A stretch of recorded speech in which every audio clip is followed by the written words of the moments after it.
fucking looking to wreck the fucking country. Right. And make himself rich in the process. That's all I want. I want fucking Bush Jr. back, man. Right. I said this morning to Benjamin the same thing. I said, I don't care. I really don't. I'm not in a position right now to care about anyone's policies. Just be a decent human, and I'll let your policies fall. Don't be an asshole. You know? Yeah, but I think that you should not act like you support him, bro. Because can you imagine atheists' support on any sort of like significant way would just like poison the whole thing? That could be so used against. Yeah, we don't want him to lose, right? Yeah, and all that I've watched him, he doesn't push the Christian agenda. He pushes the ideas of being a good human being, but he doesn't push the Christian agenda. To me, at least I haven't seen it. Right, Miguel. It's really bad when Donald Trump makes Bush Jr. look like fucking Nelson Mandela. It's fucking crazy, dude. But like, yeah. Shame on me. The weird twice. Shame on some. Just don't fool me. Don't fool me twice. Don't fool me twice. No, a fool can't. I think this whole like glazing and I don't know, the nostalgia bait of like, can't we get back to nice Republicans? Like, I don't know. I think probably a lot of you are close to my age, and I was out there protesting Bush 1. I remember the first Iraq War. I remember the groundwork for Trump didn't happen overnight. You know what I mean? Like, it was the rise of Fox News. It was the rise of Rush Limbaugh. It was the whole like neoconservative project that creates a whole fear and xenophobia as politic, and this hyper, everything from the Islamophobia to the immigrant stuff and ICE. None of this happens if it wasn't for these people, laying that groundwork. And so I think it's really important that we don't go back to like, oh, let's just somehow, like, I don't know, everybody's personal politics, what they go for, but this, like, everything was hunky-dory under Bush, and he was such a scholar and a gentleman. Like, he likes to paint. I mean, like, come on now. Yeah, George Bush, he knew when to, like, roll his dress shirt sleeves up, and we'd be seeing, like, we're going to get down to fixing this flooding in New Orleans, got my sleeves rolled up. I've never seen Trump do that. You ever seen Trump roll his sleeves up? No, I mean, it would show all the bruises. Nobody wants to see that shit. Yeah, nobody wants to see that shit. They see his varicose veins, spider veins. He's good at tossing paper towels around. At least I've heard that. Does he have orange arms? No. Oh, the Guardian reported. The link in the room is the Guardian reported on that thing I was talking to you guys about earlier, the Substack.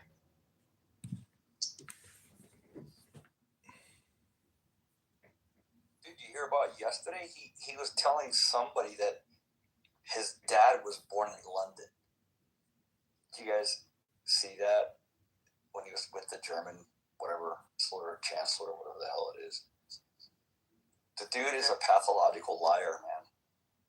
Yeah, he often gets that wrong, because previously he said his dad was born in Germany, so I mean, he's all over the place. In terms of a good political analysis of George versus John Kerry, I put a link in the chat. Some of you might be familiar with it. It's a YouTube video that was made by Jib Jab.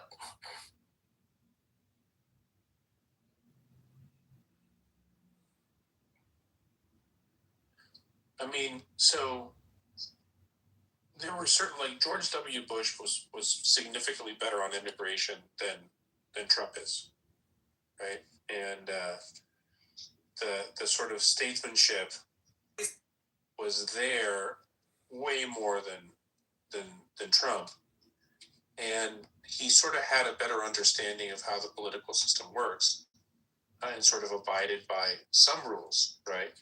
Even though he was a very useful idiot, and Dick Cheney played him like a fiddle. But you could kind of tell that, like, all in all, he was more well-intended than not. He was just used by the system to do some military industrial complex. Well, he had Cheney, right? Yep. Do we really buy that this son of billionaires who invested all over the place and did crazy shit, like he was just sitting there like, oh, I don't know, maybe we go to war here under false pretenses, maybe not. Like, I mean, he's an heir to an oil tycoon family who went to some of the best schools in the United States, was part of all the right secret societies, had his artistic tendencies and read books, and he was just a cold palace rich nepo baby who fucked up our country in incalculable ways. So this, like, Who's this? George W. Bush Jr. Like, you know, I was that was when I had my political awakenings and got involved in politics. Like, the damage he did to the environment, the way they enriched themselves off the oil industry. Like, I just think we don't need to go, like, you know, that dude over there is like literally eating small children. This guy just beats his child. He's just like, George Bush was awful. I mean, like, freaking, like, Obama was so much worse than so many people that had hopes for him was, right? And Clinton screwed us royally. Like, we don't need to, just because Trump is awful, I think there's a danger in going like, oh, let's just get back to bad. Like, there's been people that have tried to do really good, and there are potential betters. And if you want to worship Talrico or whoever, I just think it's a worthy endeavor to aim for better politics than, like, mediocre bad. Oh, I completely agree. I was just like, by comparison, Trump, Junior, looks better, right? Purely by comparison. And like, I remember what he ran on. He ran on compassionate conservatism, and then 9/11 happened, and that was the opportunity to go in a very different direction. And we can talk about 9/11, but I think that's sort of a rabbit hole not worth going. Dude, I'm convinced that Trump and his minions hate this fucking country. They hate America. I'll stand by it. Absolutely. I think it's actually simpler than that. Like, if you kept it in hate America, it doesn't predict what they're I think it's simpler than hating America, right? If they're just rampant narcissists, they'll do anything to enrich themselves. And I do think they hate anybody they don't view as within their tribe. So if America didn't view, they didn't view it within their sphere of influence, like, sociopathic people tend to have black and white thinking, all or nothing, in group out group. And everything is instrumentalized to them. And you can just so understand and predict what these people will do in large if you kind of view that as what's going on. Like, I think the only reason why I don't think Trump is deeply racist in terms of he views the world entirely through this racialized lens and has deep attachments to it.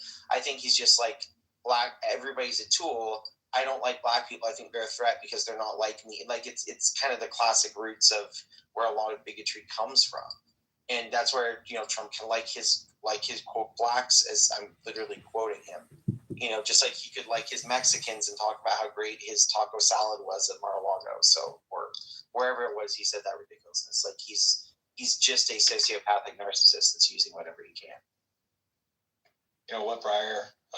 I've talked to quite a lot of Christians on this app over the years, and very often, like, we'll come to a conversation. The conversation will come to, Christianity and politics and government, and a lot of times it comes down to, like, people will say, well, I just want everybody to become Christians, and I think we should have, like, Christianity within our government, etc., stuff like this. And then we go down, like, these rabbit holes, and very often, like, the conversation comes to, I have to sit here and explain, like, why the government has separation of powers, or, like, why do we have the Constitution, the Bill of Rights, and all this stuff, and why did the American Civil War happen? Why did the American Revolution happen? Why did the French Revolution happen? Why did the Scientific Revolution happen? It's like they have to, they're like these people. They're like descendants of people who were against, like, against, like, the Enlightenment, the French and American Revolution. They want the theocracy. They want the religious bloodlines. This may be a bit of a long inference to make, but I think this is the same place where Miguel gets I think they just hate America, because what does America mean? America is all about those things that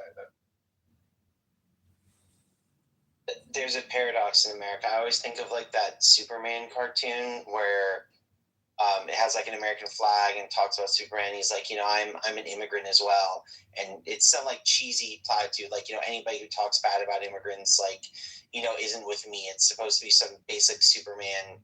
We're a nation of immigrants. They built this country, which is objectively true, right? And that used to be our ethos, but it is also a nation where the majority of the citizens had no right to vote, or not even, well, probably majority of citizens, but also, enslaved people. So we have a history that's extremely problematic, whatever word you want to use for it. And we are both like the best and worst in this sense of being a nation that came together with all these different people to form something, and then like committing genocide to take over an entire continent. And they're both true. And I think some people like emotionally have trouble squaring that because it feels bad. Like one way or the other, it probably feels bad to you. And I think these people are agnostic. They're just like, they and if immigrants are working in their hotels, they're good immigrants because they work for cheap and they do hard labor and they clean up the poop or whatever the hell they think they do. And if they don't, they're all bad. And I think that's just like, how it works within this sphere. So really quick tangent. The Sham Wow guy ran for Congress or for some sort of political thing in Texas and lost, and I find that really funny.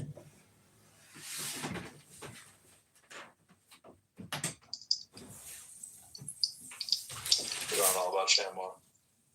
I'm going to connect to something we already passed zero. I was going to bring it up, but I think it's more relevant, even though it's further back.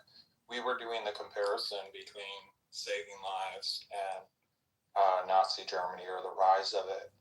And I went down the whole rabbit hole with that. And so it's hard to pull information from that far back to get the pulse of the United States. And there are some red flags in like what we were lobbying in the United States because of ideology here, to where it seems more likely that we had a deeper pairing to Germany pre-World War II than a lot of people want to recognize, because some of the lobbies during that time were dragging our feet or didn't want to war because of very similar ideology. And I don't mean racial ideology, I just mean Christian or that version of Protestant at the time, and a Protestant rise here. And it's a difficult thing because it's not necessarily what we're taught in the history books. And the rationale of why I went down this rabbit hole is I was in Munich a few months ago, and obviously I'm not trying to directly compare, governments and governments.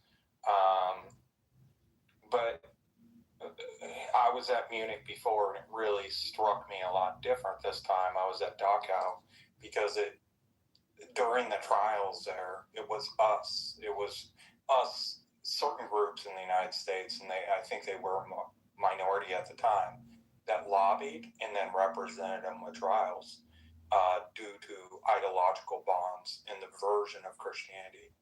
And it was a subgroup here at the time. And that's like shocking because it didn't catch it the first time I was there.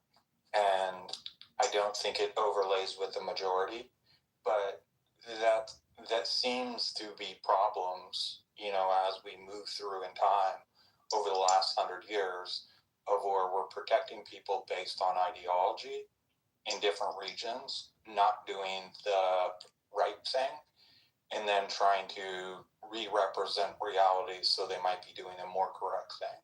And then we get past it. But my point with that is I'm not really sure that we could have intervened quicker because of some of those heavy pairings when he first started action. That's my piece, and I think a lot of those lines were ideological.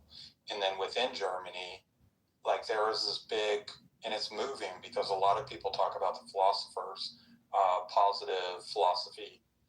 Like you end up with this whole Europe of intellects. I think there's like 35 of them that come together because there was an issue between what people were using for myths, specifically Nazi Germany, not connecting to reality. And that whole movement out of Venice, I'm saying it wrong, it's not Venice, it's Austria. Vienna? Vienna was to try to stabilize empirical reality and be like, hey, no, this is the ground. And it's eerie on how close it is now. And I don't mean across the board, so I don't mean stats like with politicians or anything like that, but the echoes towards, hey, we're doing the right thing to start the Armageddon and that sort of stuff, because it's very similar symbolic language that was used by identity groups or ideological groups. That was a lot of landscape, so sorry about that. Sakurai, I just want to interject really briefly. You referenced the possible difficulty of discerning sentiments and whatnot in the 1940s in America. If you're not familiar with Google Ngram, and if this is something that you really want to study for English or other corpuses, it's incredibly useful for determining trends of sentiment. So do check out Google Ngram, and some incredibly good scholarly work has been done using. Hey, I actually really appreciate that. I just wrote it on an index card. I think some of the problem of being honest about like looking back like that is it's really hard to get a good read on like how big of an issue it was and like what percent. So I appreciate that. I'll look into it. Another good book to perhaps look at is the Rachel Maddow's prequel, because it highlights what was going on in the United States at that time very vividly.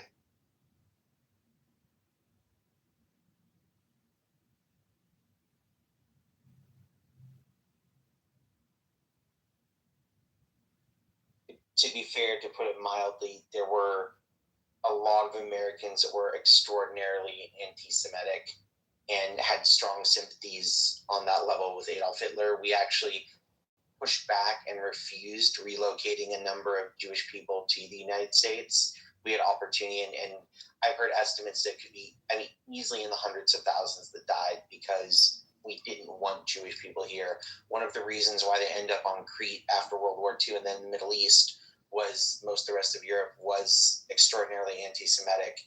And that's just, objective history. And beyond that, there's this kind of glazing over, everybody knows about the whole Nazi rally at Madison Square Garden, but there were thought leaders and think pieces that were saying, we ought to embrace Adolf, this is the new economic model, he's Times Man of the Year. And it wasn't just a, scary ooh, it was, a lot of people thought this was the future. There was an economic impetus.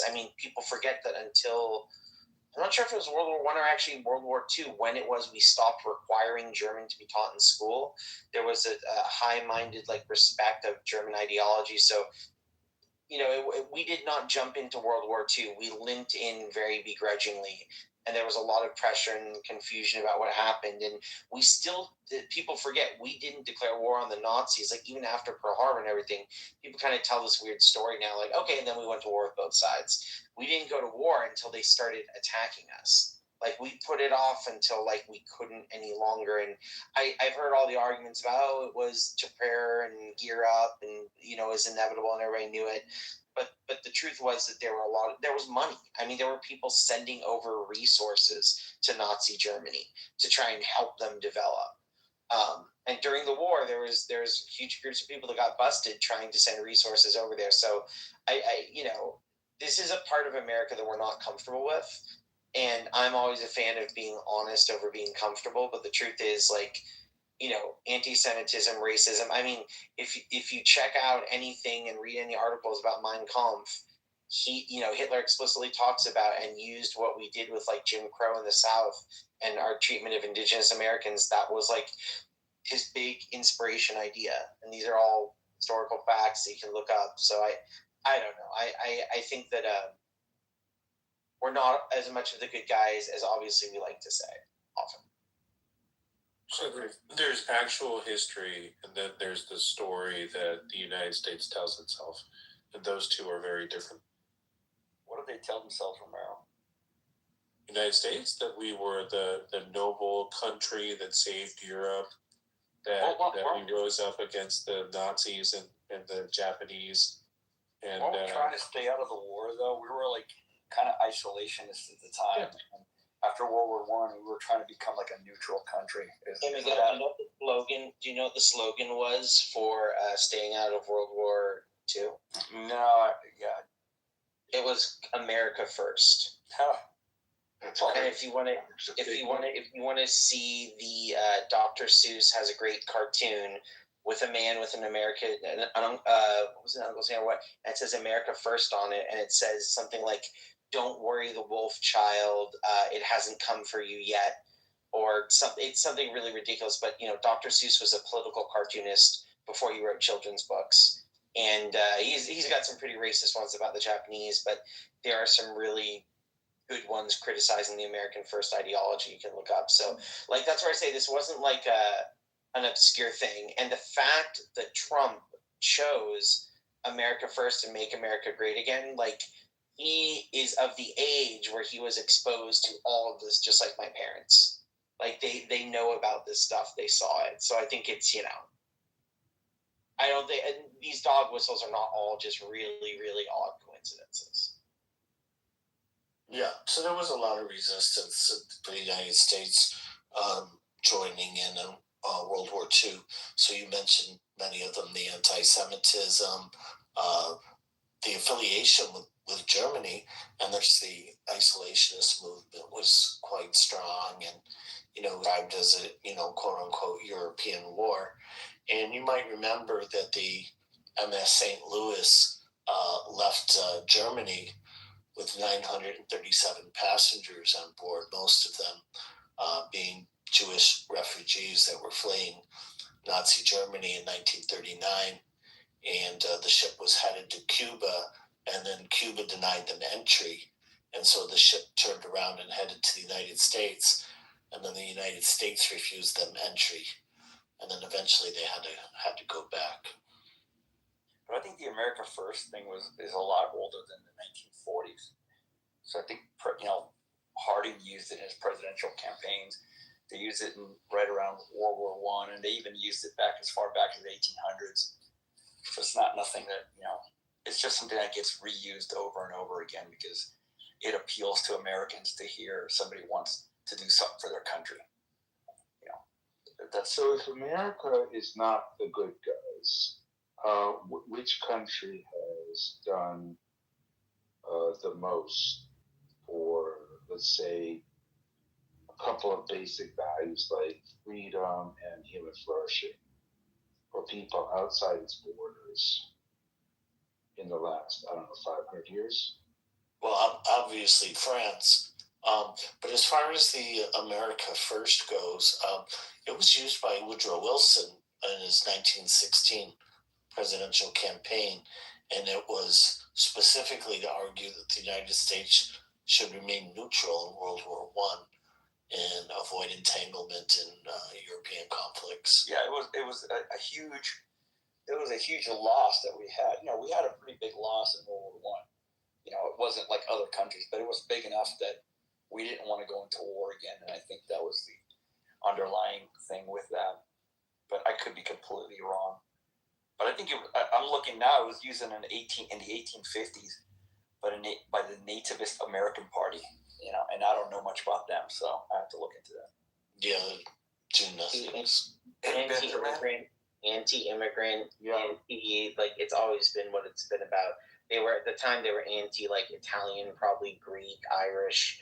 So the history of America First, that slogan has always inherently been anti-immigrant, pro quote unquote nativists. And the irony that this was a time when there were still like a lot of Native Americans around. So there's some irony there. I think there was an interesting point was landed like 3 times in the last 2 hours where they're like, we have multiple truths at one time.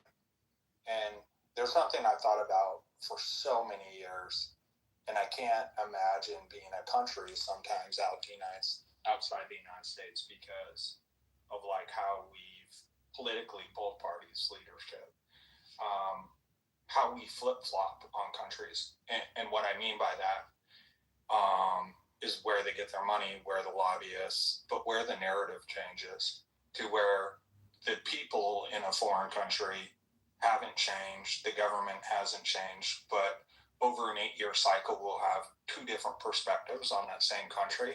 And I don't mean bipolar as in like psychologically, but bipolar in how we talk about them and how we think about them. There's a lot of that globally of whether a country is a decent country or not a decent country, and then it changing with the narrative, and sometimes why people are in that country. And like us, like federal wise, and that's really confusing, and it plays on such a human nature piece too, because none of us can wrap our minds around this, or like all the problems. And I really appreciate what Elliot said when he first, or not Elliot, sorry, Brewer shared when he first came in, because he took, this stance against Iraq war. And that was it was 8% of our population. There were a crapload of generals that retired because of it, to like say, hey, this isn't the real information, and then they ended up retiring. It was more dramatic, but it was 8%. But I think it was a year and a half into the war to where the public support, and this, don't quote me, dropped to like 20 or 30%. Like, our narratives change so quick, and public sentiment changes so quick. And my point to land on is prudence. In the Declaration of Independence, it talks about that coming from our government, being prudent before we do stuff. And as civilians, I think there's a lot of reason to do that and be prudent and think before we decide. And there's a huge portion of this on information, whether we have access to the correct information. I'll end there. Yeah, I mean, public sentiment in support of war changes, as you point, radically. So the support for it increases from the time before the war starts or is declared, and the war starts, and then the support goes up. And then depending on the quote unquote outcome, if it's going well or bad, support fluctuates a lot. But talking about this nativist movement in the mid-19th century, this America First, this was actually in reaction, somewhat ironically, to the German immigrants and the Irish immigrants at the time. So there was a large wave of immigration, and particularly because they were Catholics, you had German migrants and the Irish, which were Catholic, and the movement called themselves, by the way, Know Nothing, which I think is an apt description. I don't get that. Know Nothing. Can you explain? That was the movement. They called themselves the Know Nothing movement, which was there was an actual Know Nothing. Yeah, they were a party. Yeah, they were an actual party. So they wanted it all? I mean, what? They were anti immigration, and like I said, it was a react against the German immigrants and the Irish Catholic immigrants who came in relatively large numbers in the 1840s, 1850s. And, they had slogans like "Must Rule America." They were very opposed to Catholic influence. Oh, the irony.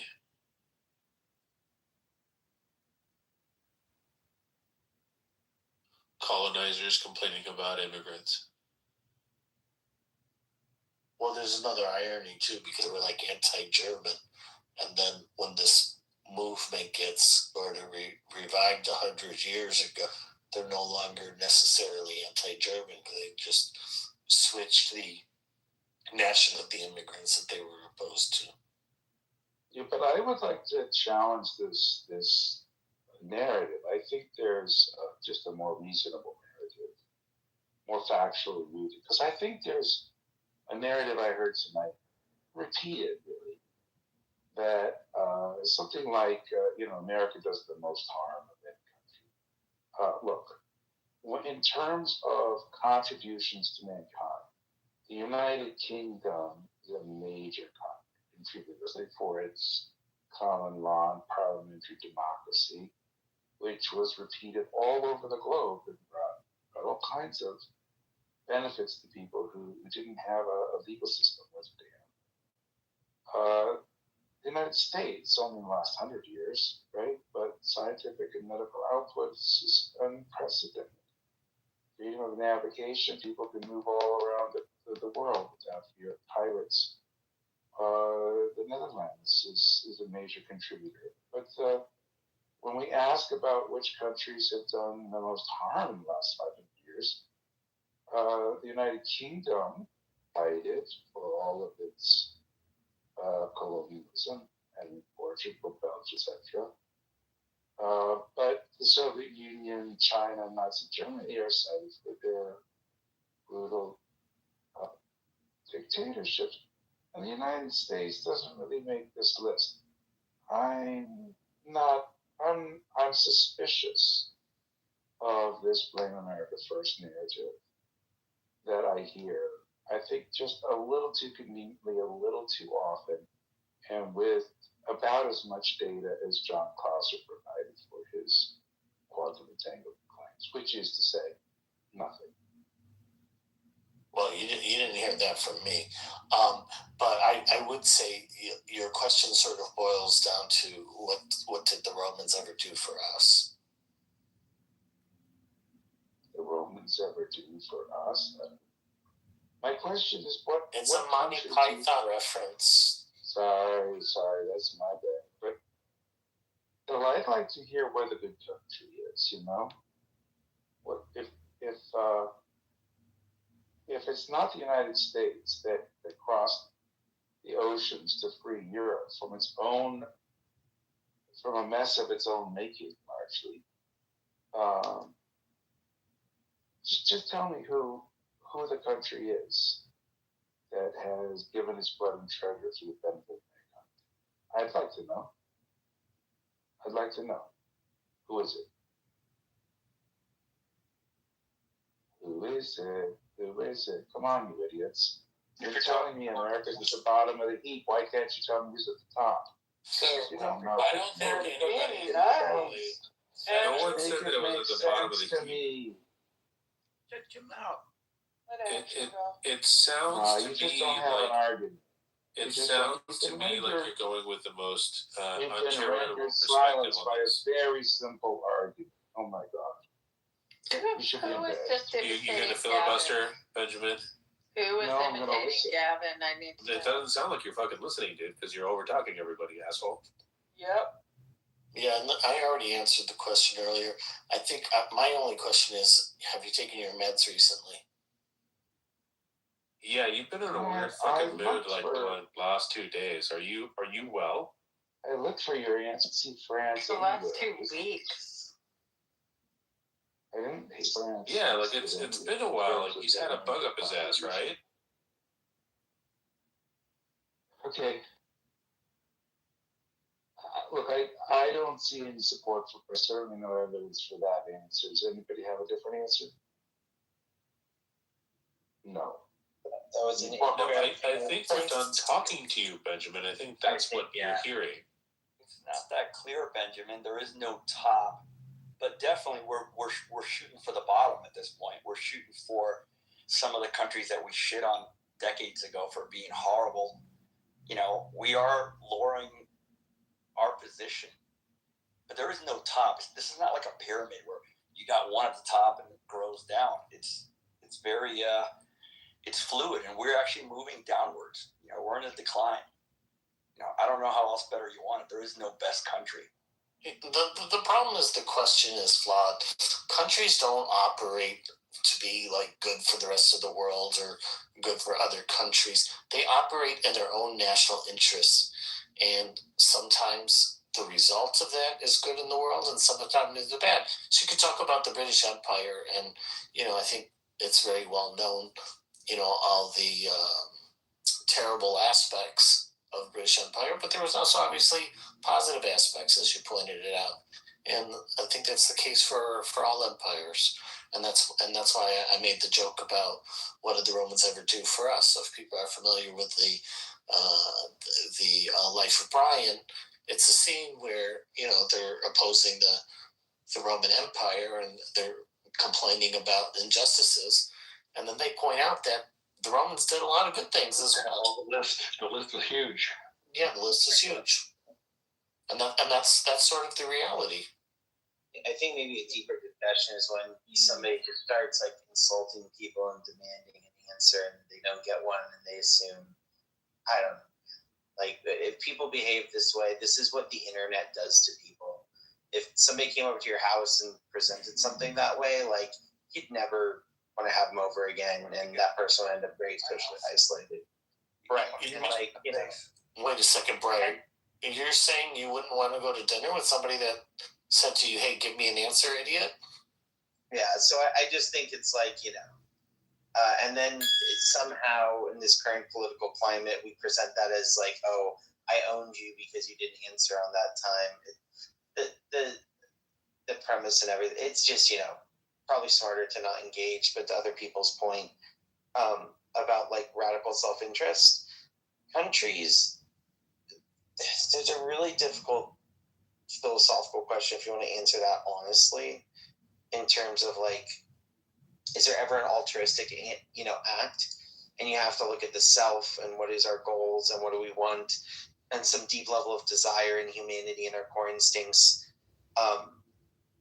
And if you don't want to get into like some really broad philosophical points that are very difficult to answer and not conclusive, it's kind of like saying, what is consciousness? These are things that are still being written about everywhere, and there's 10,000 theories because there's not a clear answer. But I certainly think we've created most people don't know the term Westphalian world order because it's so naturalized. Like, we just assume history and everything has always been about countries. And that's because there was literally the Treaty of Westphalia where we decided that this was going to be the world order because people said, hey, we can get empire, we can set if we do it this way. So they signed the Treaty of Westphalia and say everything will be run as nation states. That will be the primary thing.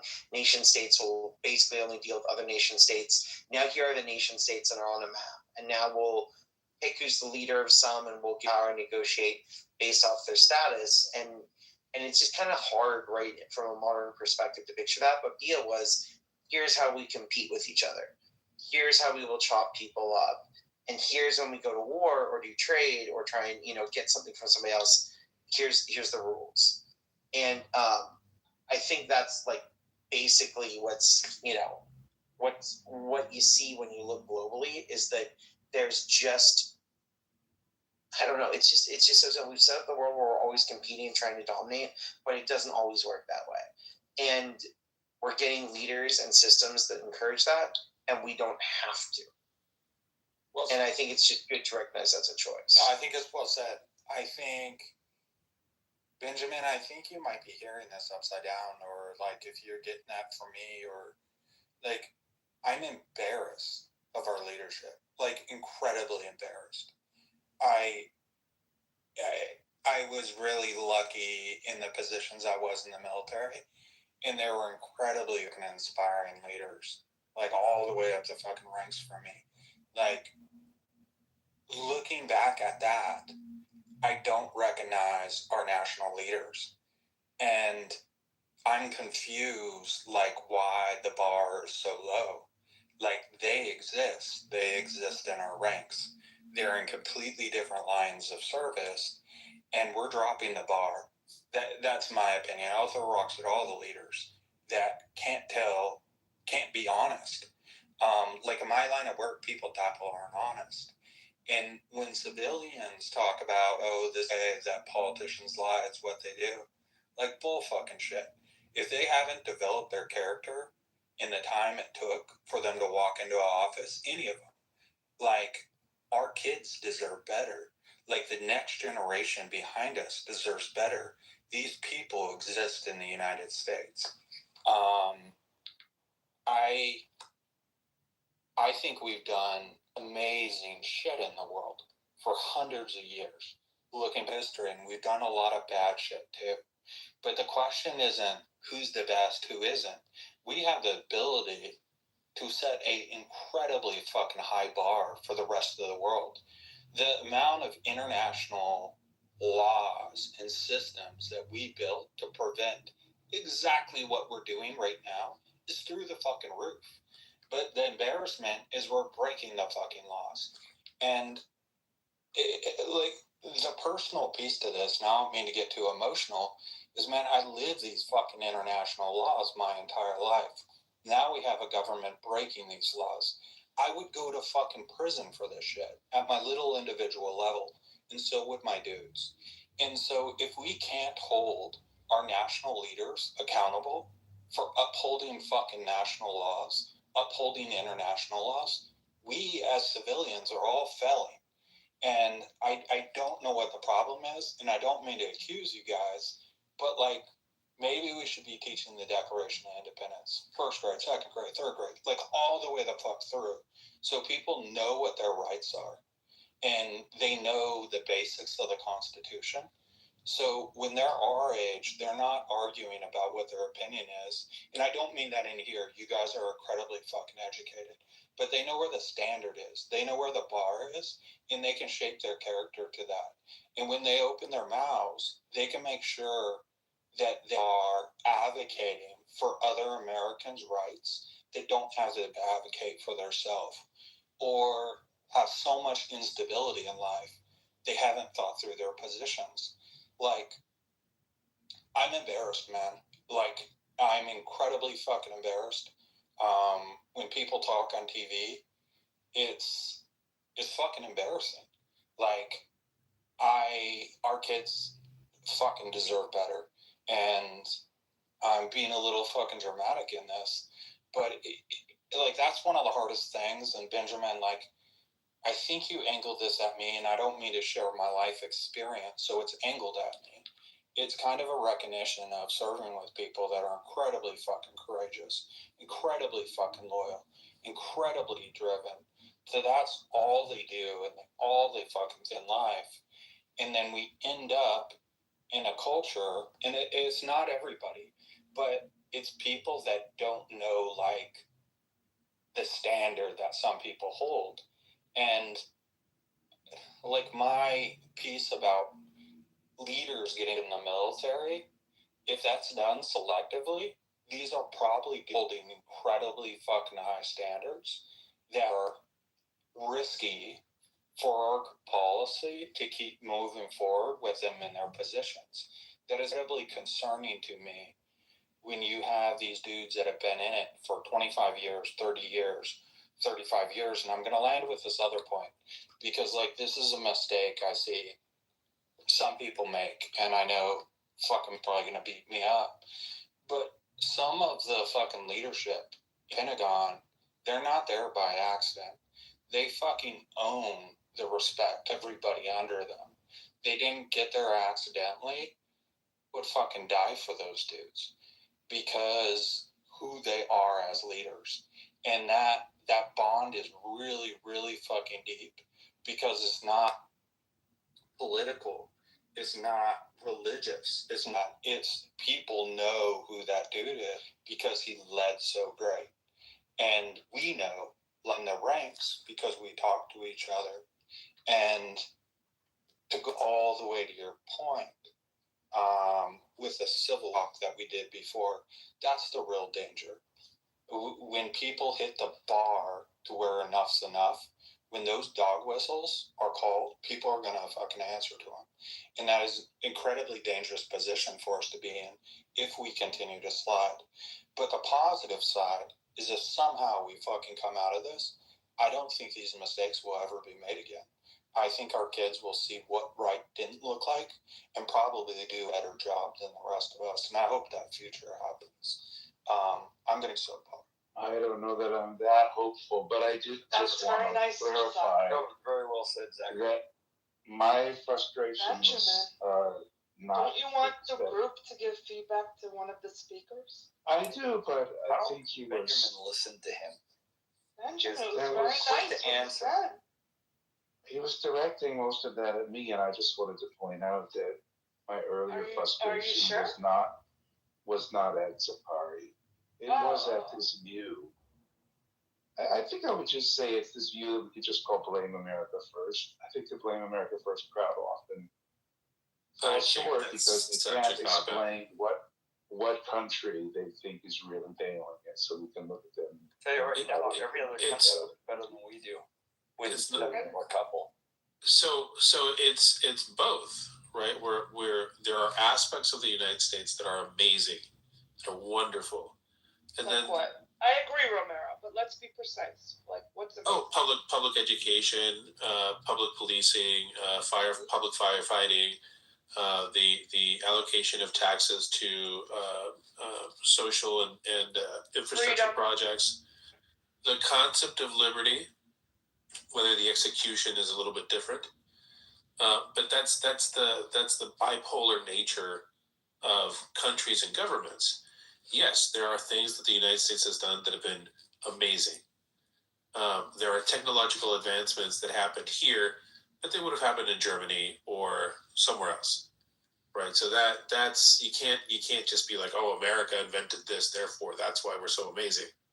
That's a high water. Going to the moon is a high water, right? The semiconductor, high watermark. Nuclear power, high watermark.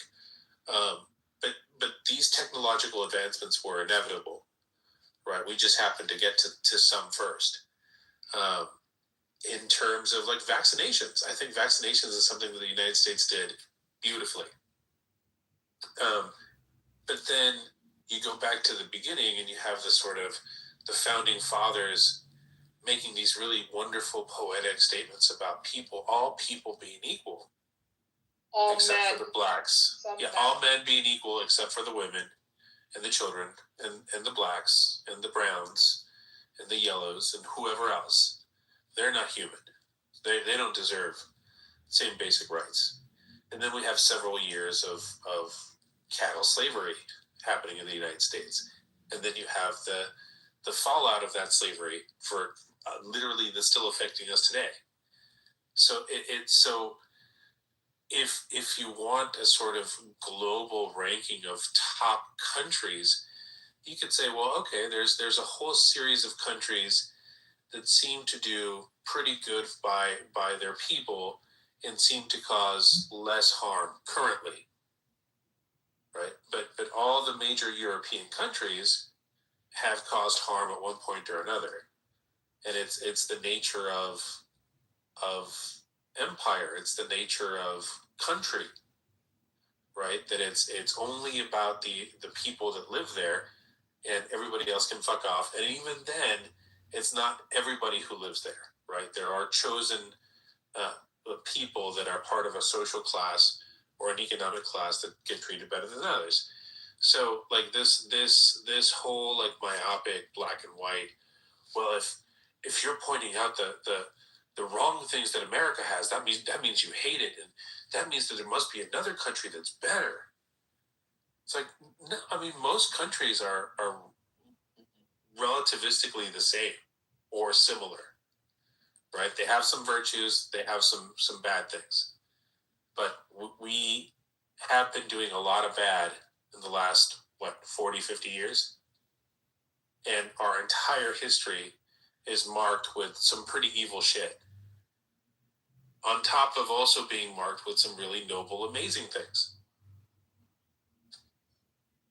I don't see how that's so difficult to understand, Benjamin. I just don't. if people ask what America does, and I can't take credit for this. I read this elsewhere, but I was very persuaded by it. America, the most exceptional thing America probably did was the ADA. And the cool thing about the ADA, if people don't know, the American with Disabilities Act, and until very recently, I was not disabled, nor were there tons of people like that close to me. But what this changed in how we did construction and access to buildings, and the spillover effect that benefited pregnant women, and construction changes that benefited like access to buildings and whole new industries that the world has looked and appreciated from. And if you want an example, like I've traveled extensively in Germany and Japan mostly, right? Those are the two countries I know outside the US. It's horrible to get around a lot of those places, even kind of newer cities, if you have like one piece of luggage that's heavy. Like it's just so not made for that in any way. And so you appreciate the spillover of like just having the ADA out here makes it so easy for me to travel in the US. And then I traveled with someone who was pregnant, and my God, like it's life changing having those sort of things. So the ADA and the American park system, which is now really under threat, are probably the two most exceptional things I can say about America that we've done, significantly as a country. Our public educational system is really up there. Like until the 1970s, we had a K through 14 education system. Universal public access to education was a U.S. innovation, arguably first in the world. So those are like some things. It's really when we've come together and done something for all people and recognize that our government and our systems can come and benefit everybody together. And then we have just extraordinarily rich and diverse biodiversity in our nation. We're not, you can have all sorts of other countries have beauty like that too, but making these public park systems and protecting public goods, that's what America does that's exceptional when you talk to other countries.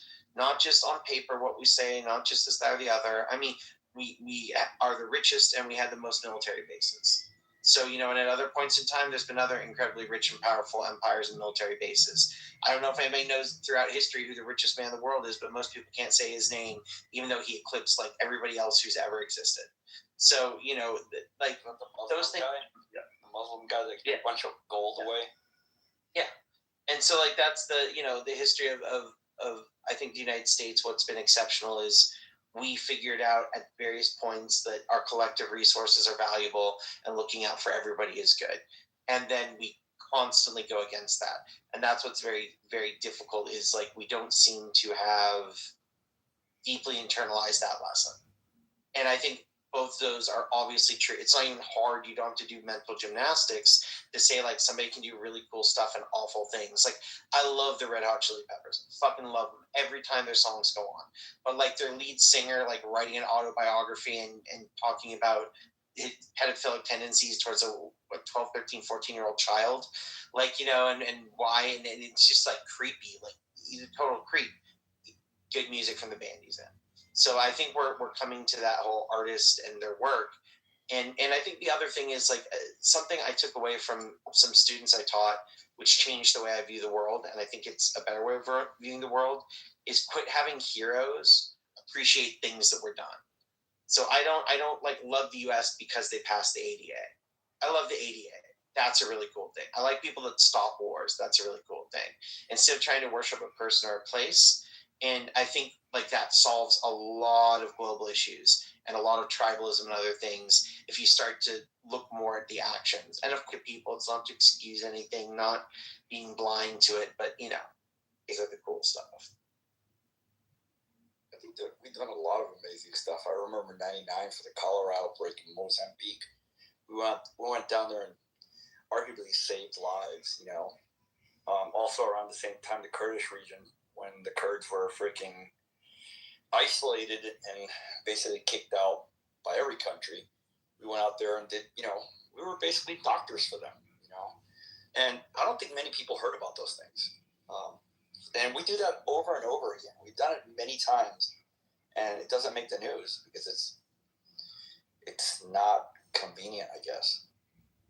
Well, like one of the things that Trump cut was USA aid. USA aid, right? That feeds a lot of people that that offers a lot of healthcare for people that, like, we're reducing risk globally, right? Because we don't want the spread of AIDS to just go unchecked. So, like, yeah, we invest in birth control and condoms for people in other worlds to try and minimize our own risk globally. Like, that's fucking great. But now it's gone. Right? But, Now it's gone. and now it's gone. In a year and a half ago, it was here. Now it's gone. And so PBS. So is your influence. Voice of America is gone. That was PBS, right? Like, how many kids learned how to read and spell because of PBS? word.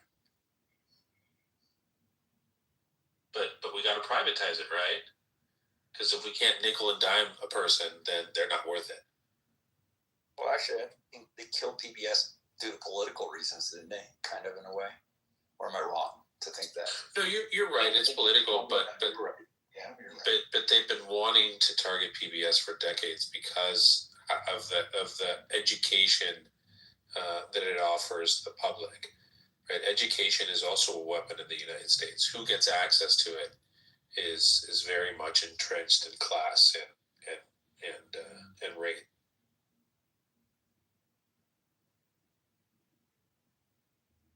I don't know, but our educational system in the world standing is not very high. I don't, somebody can correct me, but like, I live in one of the states with the worst education in the country, and Georgia? it's sad. No, I live in Arizona, man. We have some really bad education. It's like bottom 5 in the country. Yeah. And I think in the world, we're not even top 10. I don't even think in the world. I could be wrong, but, countries like Japan. The reason why we're so low. Sorry. I'm coming in hot.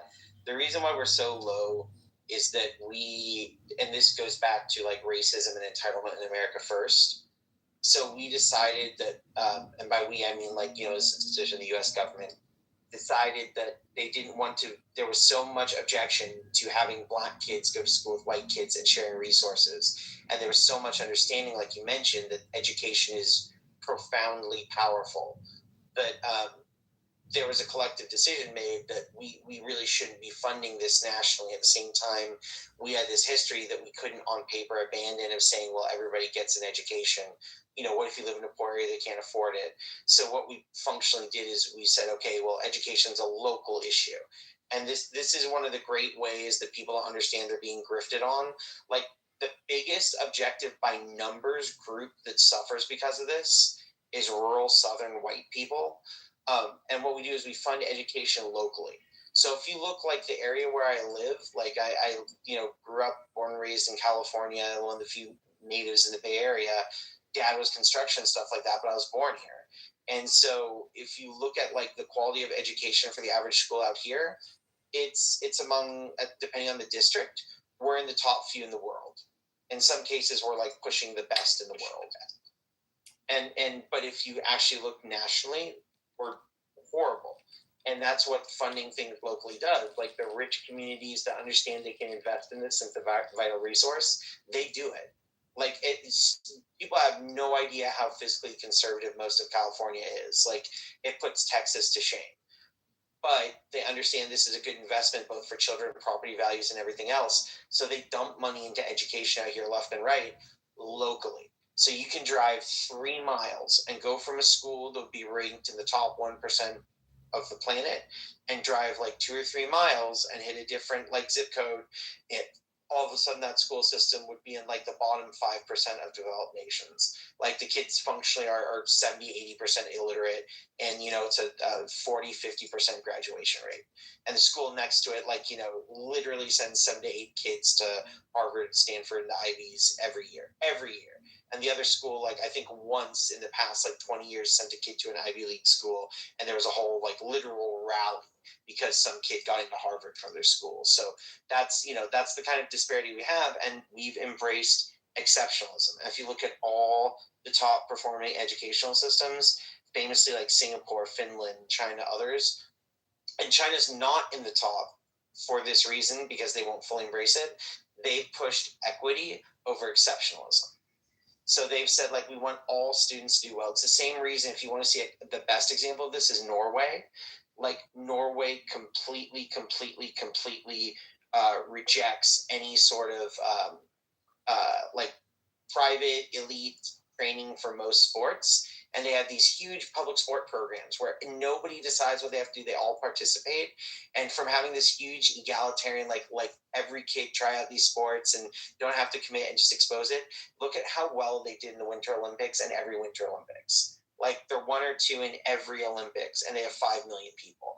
And that's how profoundly powerful it is. If you give a whole country, no matter how small it is, access to something, it just creates extraordinary opportunity. And exactly right. The way that education is done in the United States is economic warfare. Right. It is explicitly designed to hurt people and maintain people at a certain level. And but exclude the rich and the powerful. Yes.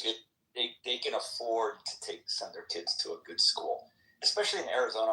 They're doing this whole voucher thing now with school vouchers.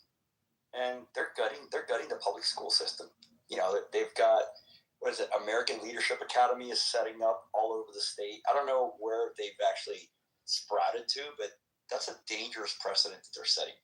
Because the poor people, or the people that, you know, have 3 jobs and they don't have $450 in a bank for an emergency, can't afford to send their children there. And they're getting subpar education in the high schools here in Arizona.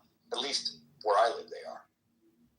So one area where the U.S. doesn't do well in the international league tables is in maths, where it ranks 26, so well below the OECD average.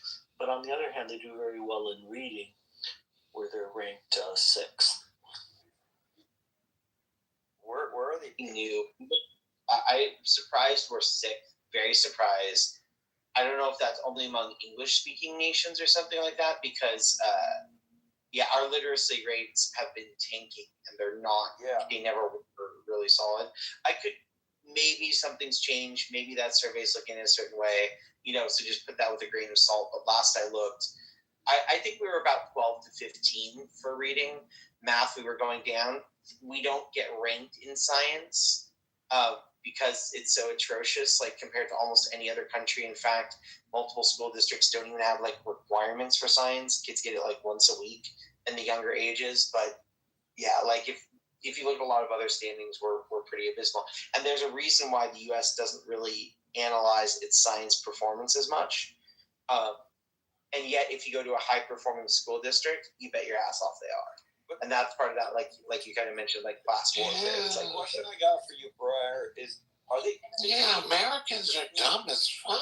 You're right. I understand they're teaching to testing standards. Am I correct in thinking that? That's what I've been told by teachers or professors. That, like, in Arizona, they teach to testing standards, just for a student to pass the test to finish school. No, Americans are just dumb. Yeah, so I think, I would normally chime in with that, but I think you're maybe overly critical here. So to answer the question, no, it's not just English-speaking countries. This is all the OECD countries. So, like I said, this is the latest results, which was the 2022 PISA's result. We don't have the results yet for this year. But in terms of science, the United States was ranked number 10th, so 10.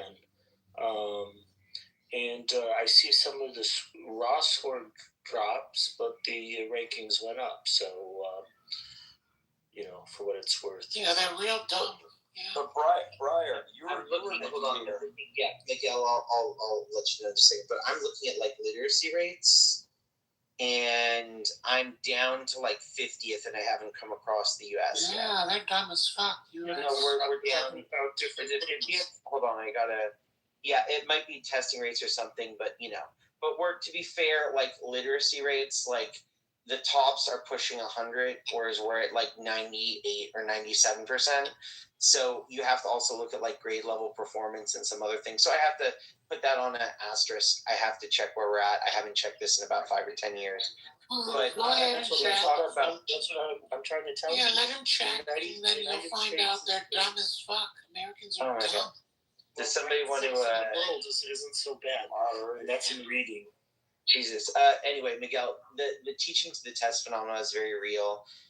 It happened especially with the whole No Child Left Behind and certain things started metrics that it's weird. Like it incentivizes you to go up and do well. It incentivizes helping of the people that are really struggling. But when you talk about like teaching to the test, which is a really big mantra, I don't think that's the core. So the biggest issue where you look at like Gen Z and there's an actual performance drop, there's an IQ drop, there's an attentional drop, and the whole like the next generations is I'm going to use actual terms it's used a lot, is dumber, is they're all idiots, they're all whatever.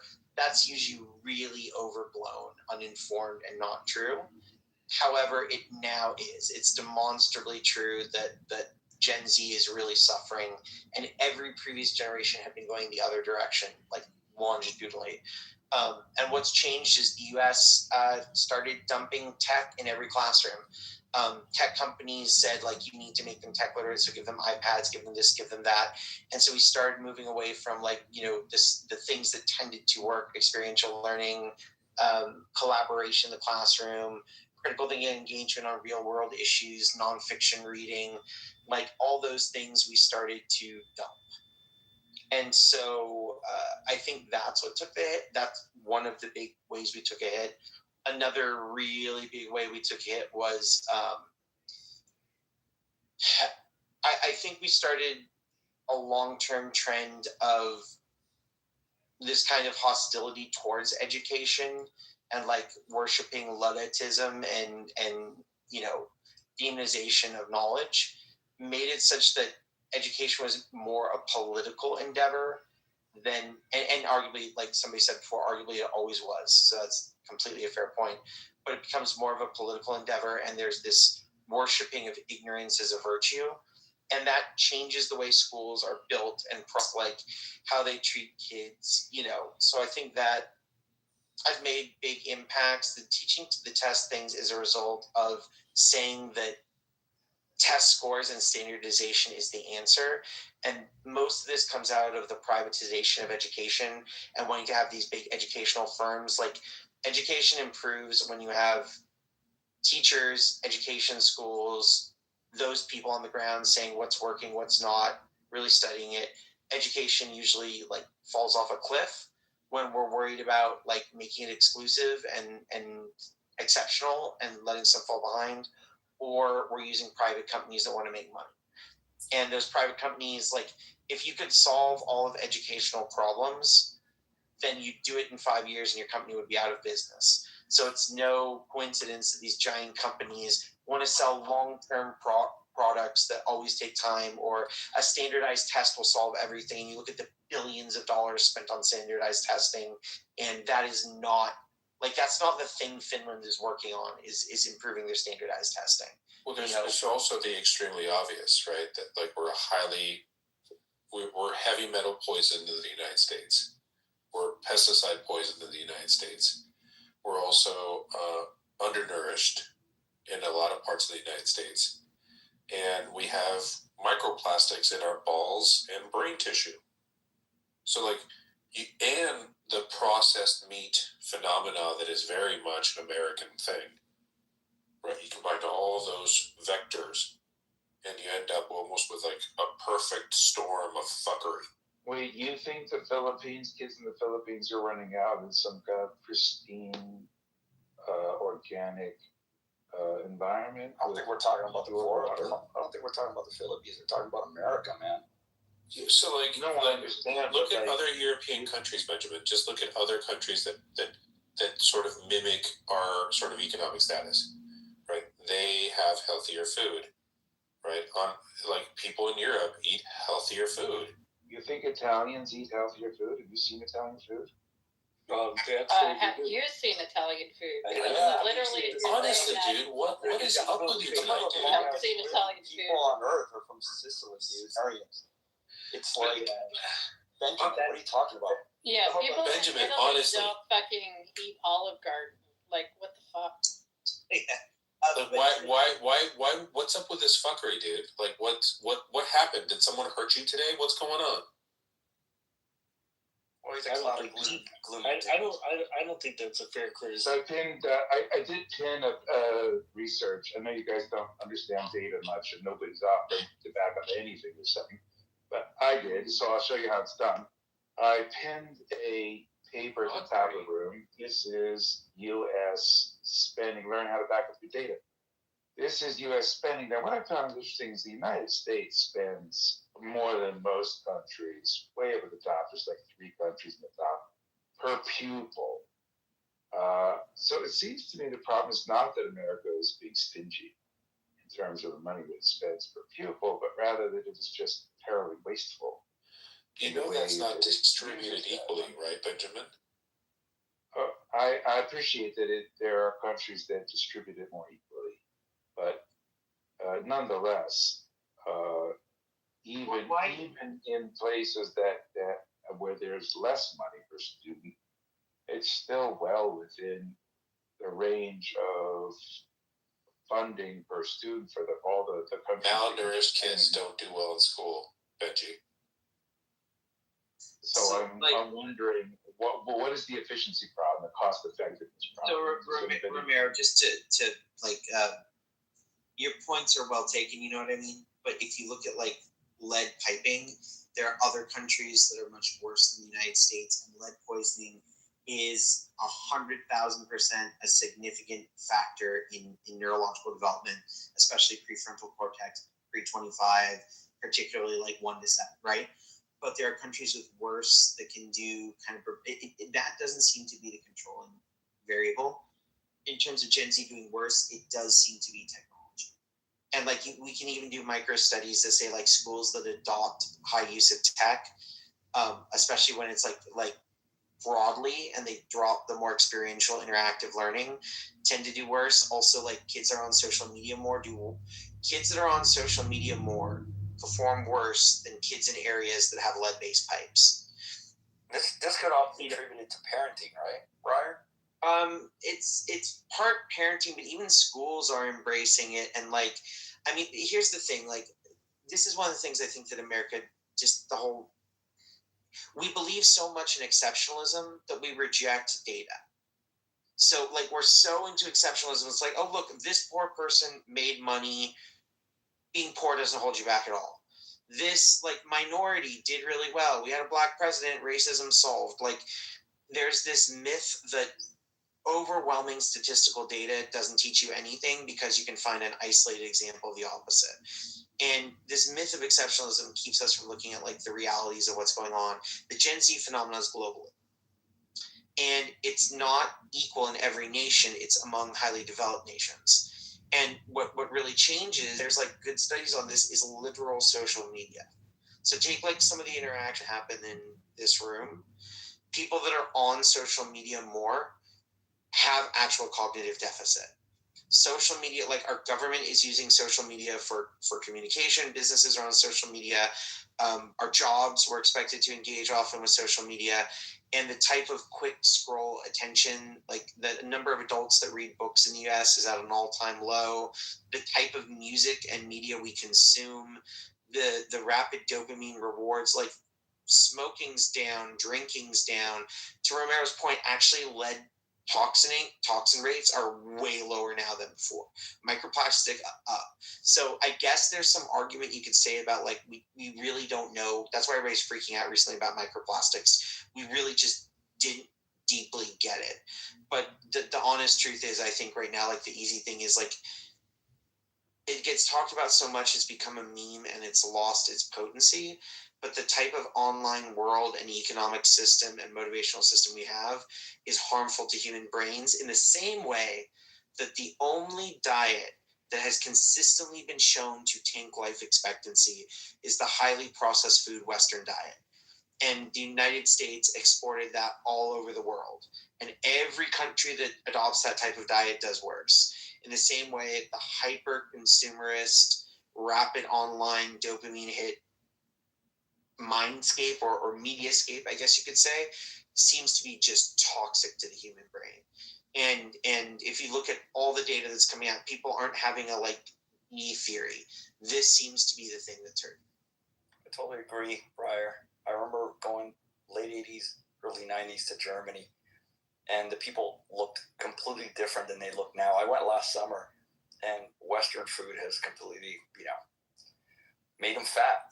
There was no fat people in Germany in the 90s. I don't remember seeing any. And if it was far and few in between. It was like when I was a kid in the 70s in school in the 80s, you had that one fat kid in class. Now it's flipped a complete 180. Now you have like one or two skinny kids in class. Everybody else has got some type of metabolic issue. It's kind of weird. Just look at the comic relief fat characters in early 80s movies. And they look slimmer than the average American now. It's kind of sad. Yeah, a lot of these are deeply. You know what I'd say? I think the commonality is that we have a toxic global socio-political system, and our minds and souls are suffering for it. It's just that easy. We have all this innovation. Like somebody was saying earlier, what has America made to make us better, right? What did America ever, really do? Like hyper consumerism, like making the internet that's now being turned against us, weaponizing us, radicalizing us, making us feel awful. Like just having more stuff, fancier stuff, a bigger gun, and something that can make us addicted all the time doesn't necessarily make us better. And I think the thing that we've stopped developing is our character. And that's what our current political and social climate has done. So we've sacrificed technology, weapons, money at the altar of giving up our character and our humanity. And so it's sad. I mean, it's kind of deeply philosophical. It's not just the question is, how do we get back on track? Back on the railroad tracks. That's the joke. What is this back on track? It breaks. Take me to this time when things were good. Just fucking 1980s were good, dude. When it comes to food, pre-1980s, yes. When it comes to food, 70s and 80s. Food was like fresh food was 70s. The 70s are when it was good now. 70s and 80s, it was pretty good. When it comes to food, hold yes. on. Wait, overly simplistic. This is an overly simplistic type answer type thing that we're incentivized to give. Some things were much better in the 70s. Some things were much worse. Yes. People had better social cohesion. People had better senses of community. Racism was maybe even worse in the 70s or not. Acceptance of social dimorphic, like different types of identities was way worse. Things change. We want a simplistic, quick answer, like do the thing. Like whatever the socio-political economic system we have right now is encouraging bad shit. Like we have more wealth. Okay, so in 2002, I think, if you use WHO data, more people start dying of excess caloric intake than lack of caloric intake. So we start poisoning ourselves with too much food globally, to the point where some like developing nations, people are fat because they have so much calorie intake and dying of malnourishment. So we are now producing so much food that we're poisoning ourselves with it and starving at the same time for the basic nutrients we need.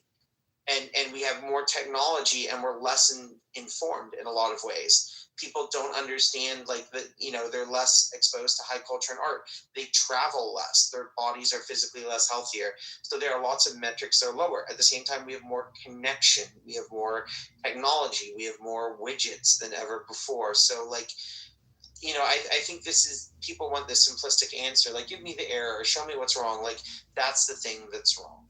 We have a system that encourages the wrong types of motivations and values, and we've devalued character at the altar of consumption.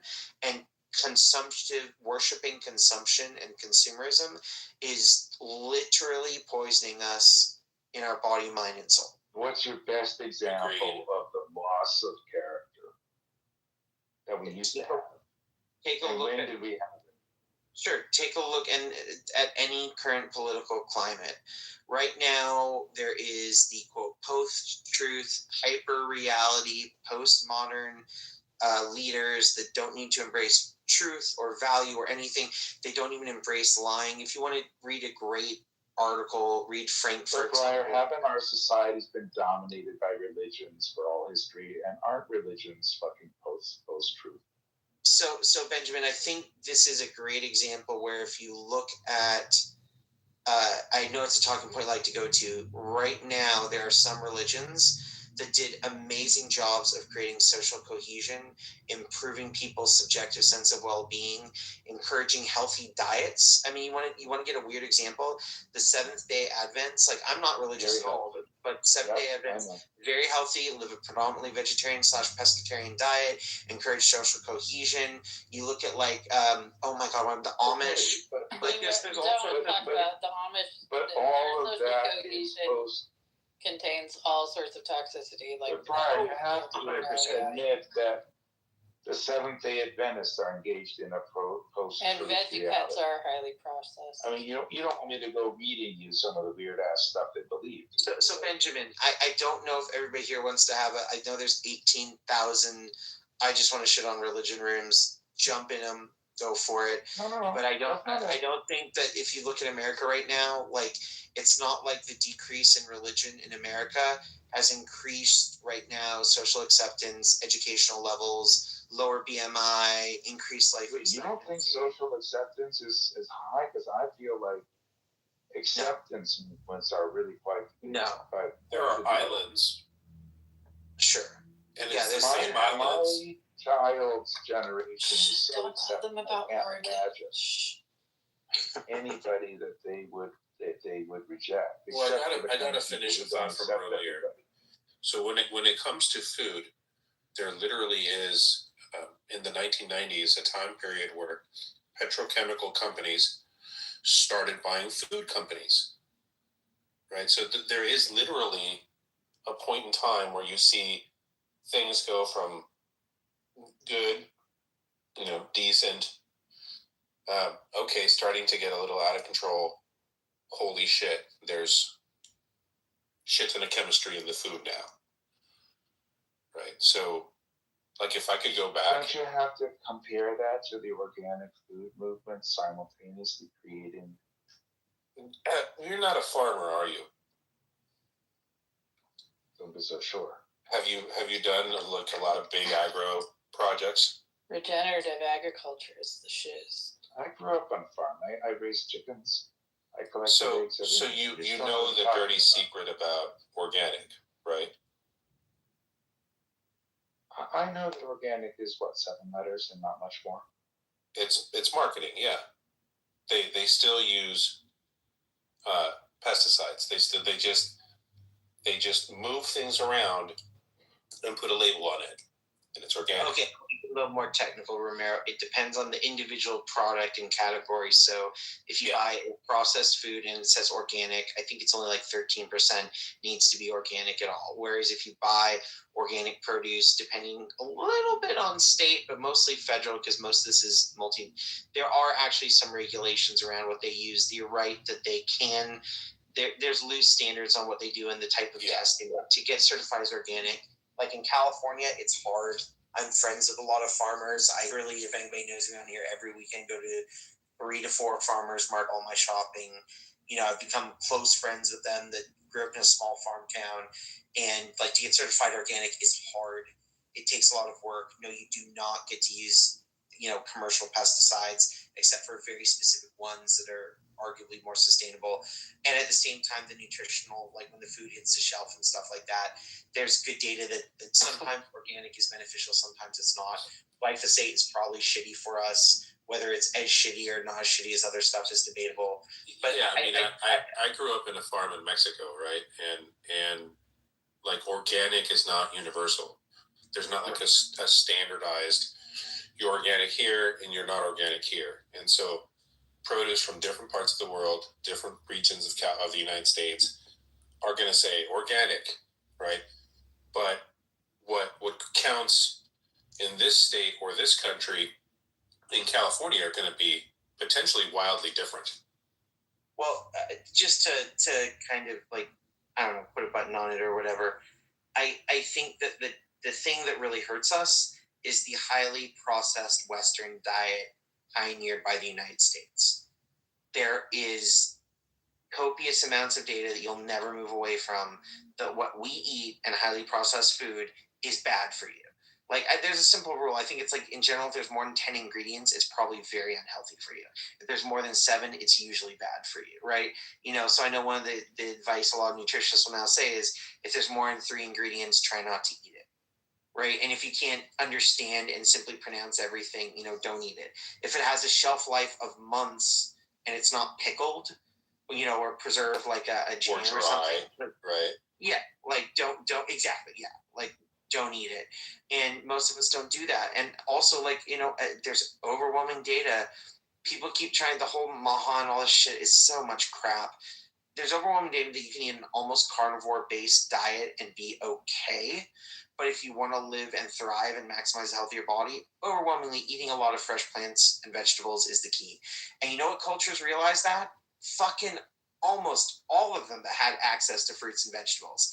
Like, you can read shit from like the 1700s, 300s. You can read shit from BC where it's like, you know, for a virtuous life, one should be prudent with their consumption of you know, breads and meat, and, you know, indulge in the healthy, you know, like, we can feel it in our body when we eat fruits and vegetables. If you're a healthy person, you will feel better when you eat that kind of stuff. So, like, it's not a big secret, and that's the shit we don't eat and make more expensive. Why we subsidize fucking corn and soybean and feed products, and try and tell everybody they should be, you know, sitting there shoveling as much protein as they can in their face. You know, it's just ridiculous. Well, I mean, so for me, one of the nothing wrong with soy as long as it's like traditionally prepared. So like decent tofu, tempeh, that's all fine. You just don't want that heavily processed shit. And that's 95% of the exposure nowadays is the processed shit. Well, look, I remember, I don't know, being, I don't know, like 9 or 10 or 11, somewhere in that range, and sort of having the realization that every time I went to McDonald's and got chicken nuggets, it was always the same shape, right? And then I was like, oh, how do they do that? Oh, it's a pink mush that is pushed through molds, right? And you get the same shape because it's not real. It's cartoon food. So, as far as I love that cartoon food. Sorry, Euro. That was hilarious. Yeah. So as far as organic food goes, there is a single EU-wide definition for organic production and labeling. So we have the clear definition. Have we reached the point where we really think that the major issue that's going to cause the Civil War that we all think is on the way is going to be organic food versus processed food? Civil War, Benjamin. Rage bait. There's not everybody pay attention to Benjamin before his head explodes. I know. We should do a thing. We should have like a norm in this room that's like, oh, rage bait. Okay, back to the good conversation and just move back. I think the thing about processed foods and like the way we get our nutrients, I didn't find out this shit. I was for a while studying biomolecular engineering, and I didn't find out until like, I don't know how many years ago, you know, when there's the whole this many years old. Wait, we should continue this conversation if anybody's actually learning anything. Has anybody learned something they didn't know in the last 10 minutes? Oh my God. Rage bait, moving on. Like, a lot of vitamins can't be consumed and benefited from in their additive form. And when people process a lot of foods and you see like the nutrition on the side and you see the vitamins, a huge percentage of that you literally just cannot absorb in any way. So there's tons of vitamins that you can only really absorb when they're in the plant form and consuming it. And that like shocked me to read how many. I started going down a list, and I'm a pescatarian, and unfortunately I'm really bad, as much as I try and consume fresh fruits, about being good on certain types. So I do have a couple vitamin deficiencies, and mostly I had a major neurological injury, so I had to be very cautious about like nerve healing and stuff. So I had to go out of my way and look at like, okay, these are like 3 to 5. I think it's really small. Like, this is, you know, PhD doctors that say this stuff. It's like 3 to 5 vitamins, you know, vitamin D, some B vitamins, riboflavin. There's only a few that we really absorb well when we take them in like a pill form and we're deficient, and the rest really have to be addressed through diet. And so I think that's just a great example of where, like, in Japan, there's this rule that you should have like 3 to 5 colors of food on your plate.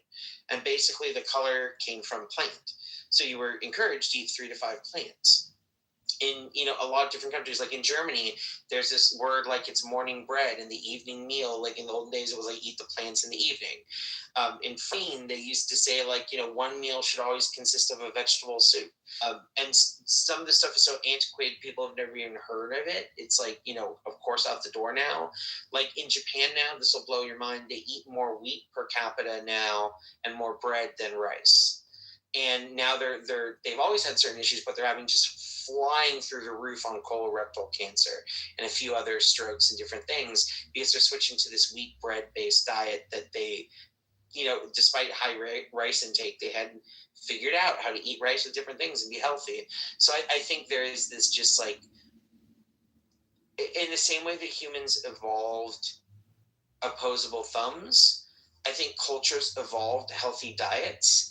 And I do think it's a natural evolution is really difficult to say and explain all this, but the systems we've made evolutions that are economic and beneficial to a few at the whole. And I think if you look at our societies, that's what you see. Yeah, once you have food be profit driven, then like finding yourself in food deserts where you're surrounded by fast food restaurants makes perfect sense.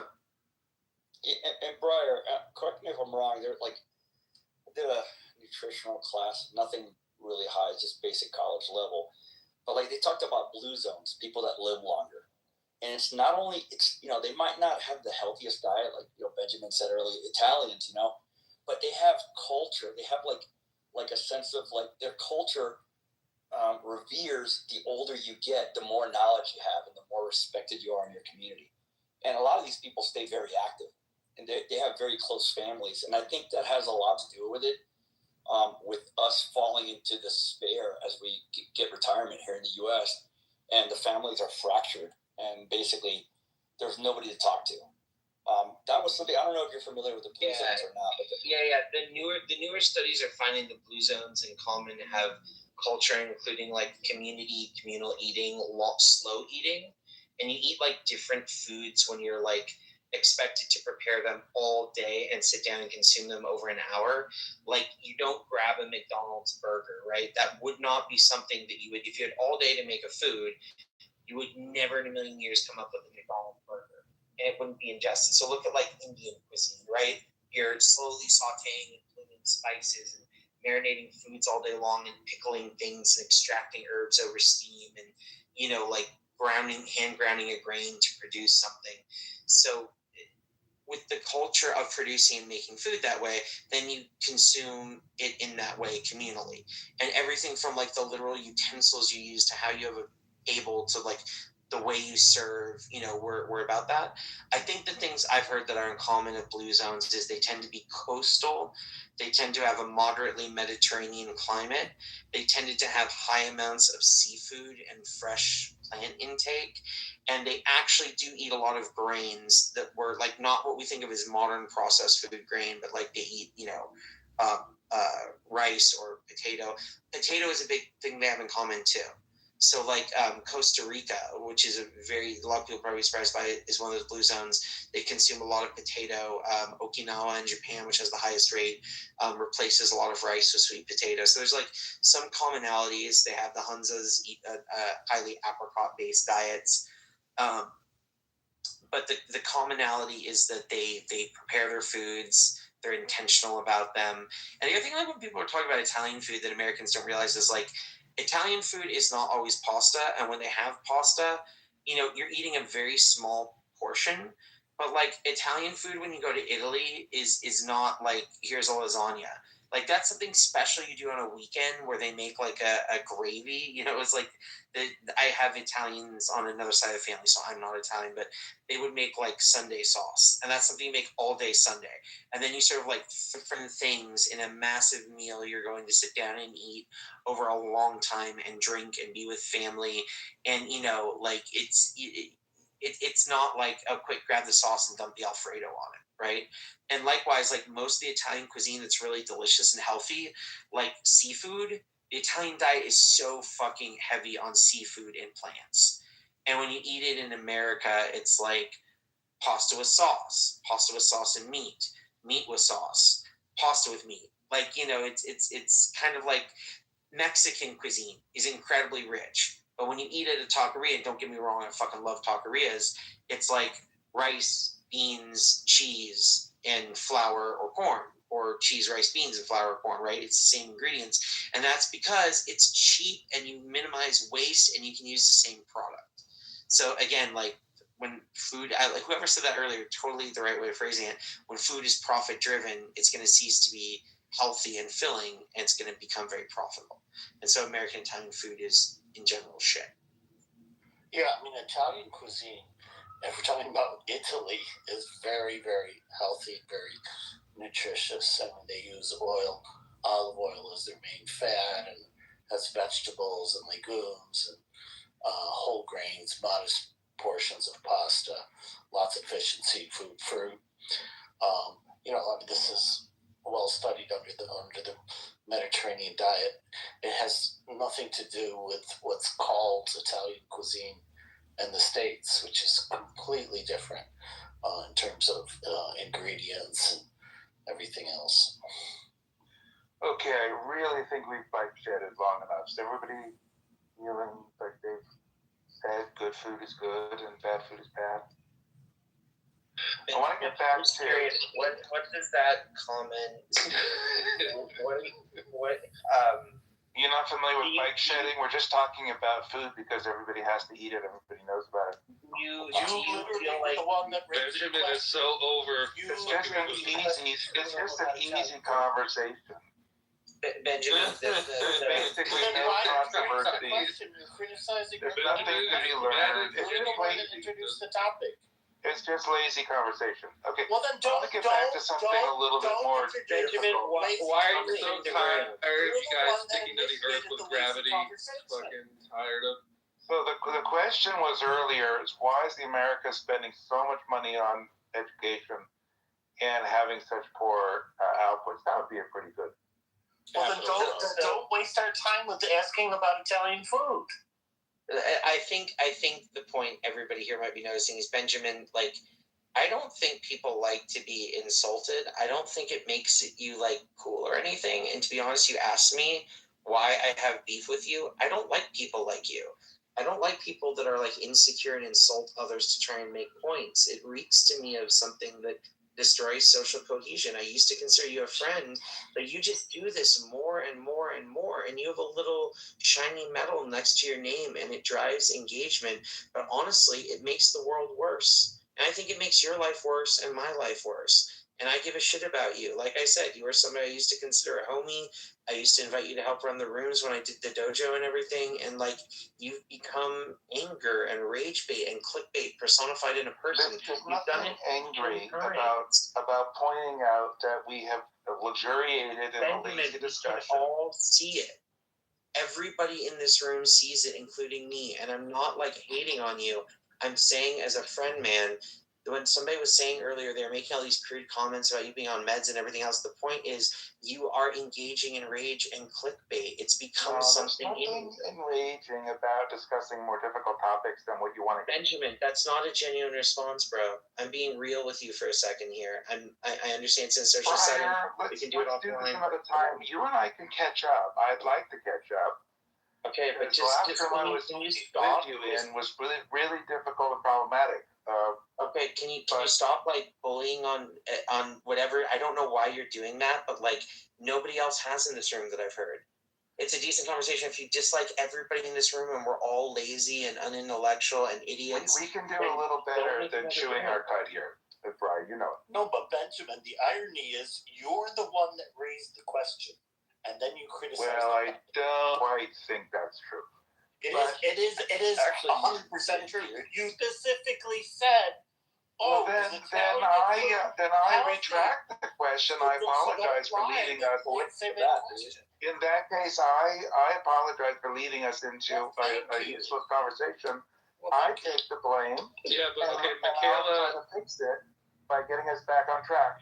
Yeah, Michaela wants us to move on. She doesn't want to talk about Italian food anymore because she probably eats tater tots and fucking chicken Pro nuggets. opened this room to talk about education, Right? and I just try to keep us on track if possible. And I thought I put some stats up there. You know what? That Okay, United States spends a lot of money on its students and has pretty poor outcomes. And I thought if anybody had any ideas about why that's the case, Capitalism. that would be a little more work than what you want to put in your face. It's a good question, Benjamin. But didn't you just raise that same question not too long ago? I think I didn't get an answer yet because we got sidetracked by lead pipes. It's nutrition, and microplastic, if I recall. Like the answers. Yeah, I think that the communication, like, I don't know, this is an example of, I think, where our country suffers, is that we've inflated, like, the ability to try and own somebody and creating, like, a kayfabe of it's all a competition. And by constantly doing that, it serves to divide. And there's this idea, well, then I can own and we can have, like, the exceptional winner and the pathetic loser. And that produces a society. There's no winner and loser in this conversation. I would like to, from people like you who are engaged in education, Benjamin, you didn't have to cut off, bro. Like, you know, I'm like, you didn't have to do that. The society that produces us, that makes us, like, always want that kind of content, is a lot of what's causing the harm. Like, you can see on fMRI, you can see how people thrive and get dopamine. And, like, literally when we were talking about communal eating, when people had to come together and use social graces and engage in community and find meaning, they live longer lives. They have lower BMI. They have higher IQ, for whatever that measures. They have higher, like, satisfaction in life, and they produce more beautiful things. And so I think that's a basic thing. And our American society encourages, like, people to trash talk and respond to that. And it's to borrow your term. I am not trash talking you or anybody else, in case you're keeping track. That's objectively kind of not what happened. But, you know, I'm not even talking about you. Just pretend it's not you then. In American society, the fact that our presidents and our leaders and, you know, Newsom, to try and get elected, tries to copy what Trump does, like, we've embraced the lowest common denominators, and it's rapid fire dopamine hits. It's betting on poly markets. You think that rapid fire dopamine is why American students are underperforming, notwithstanding that we're spending... I don't know if you've been following, Benjamin. That was the thesis I laid out, and there's huge, copious amounts of empirical data. Technology, right. No, I felt that you were getting back to an answer, so I wanted to just capture that. Yeah, and that's the same one I gave earlier pretty explicitly. I'm not that you need to treat me as an authority or anything, just for what it's worth. There's a great study that just came out. Like, if you look at social media and you scroll for just 10 minutes on an infinite scroll, and then you give somebody a test, their scores tank. And they thought it was just technology, so they tried some different things, and they found that even if you give somebody, like, a YouTube video and they watch it, or something where there's no scroll, there's no passivity in something being fed to you, people actually don't suffer as much from being online. So it is quite literally the scroll, the quick dopamine hit, the lack of agency, and the endlessness that makes people disengage and do worse. It was a really illustrating study I saw. So I would encourage, if you want, like, really good data on why, or I think a good, plausible, and probably honest analysis of why this is, do a quick Google on these studies on the effects of social media on short term. And the point is, you can argue these are only short-term effects, but if you're constantly engaging these short-term effects, you're constantly taking a hit. And we're all, like, I think it's 89% of high schoolers or something like that have cell phones. So, like, you know, the thing with Brian, I wonder, I appreciate this more than you know. I had this issue with my own daughter, and we really tried to stay away from the tech phones for her as long as we could. We even got her a flip phone so we could, like, you know, check up on where she is without, like, turning over the whole internet thing. but that became socially really problematic. So I agree with you, but that's a recent phenomenon. Do you think that American education just went downhill in the last 10 years? Because I feel like it's been behind the rest of the world for a long time. It's not. So there's two different questions you're asking. Generation Z globally is suffering from this. So this is what about Y and X? Do you think that Americans' education system was world class? There was not a demonstrable hit. So two different questions. One, the hit to Gen Z is global, period. So that's a truth. That's now, that's global. And the U.S. is suffering from that. So we look worse this year than, I don't know if it's some of these things are precipitous, but we probably look worse this year than we looked 5 years ago, and we'll look worse in 5 years. And if the trend holds, we'll look worse 5 years after that. That's never happened before. So that's novel. So we're needing to understand why this novel change that hasn't occurred before is happening with young people. Then there's the second question, why is our educational system not well? And that was answered earlier. I think it's exceptionalism, localism, and exclusivity. That's why our educational system is poor. You can think of it this way. If Elon Musk doesn't just become the world's first trillionaire, let's say he becomes the first person worth 100 trillion. He takes almost all the wealth proposition of the United States in just him. On paper, the United States might have almost, this is not how it would work, but let's argue that even keeps the US GDP the same. That wouldn't equal a healthy economy. And so why our educational system isn't working is you still have a few amazing schools, a few amazing areas, a few states that are doing much better, and a lot that aren't. And so in aggregate, it leads to a lot of suffering, but it's internalized where it's school against school, region against region, and the lack of collaboration. I wasn't being facetious or even attacking you. It's the idea of my school is going to beat your school. We're going to be in the ratings. Literally, what was the big amazing solution that Bush comes up with? No Child Left Behind. We're going to fund and compete schools and try and see whose scores can be the highest. And that's simply not what the good performing schools do. The good performing schools don't embrace this hyper late stage capitalist idea in education and say you can be as good as you can fund out and we'll help fund you because money will solve all this and compete with each other. They say, how do we come up with consistent quality? And let's make sure we get that out to everyone and keep very high standards and capability. And the United States embraced, as it does with everything, I don't know, like almost everything. One of the only areas we don't do this in, by the way, is military.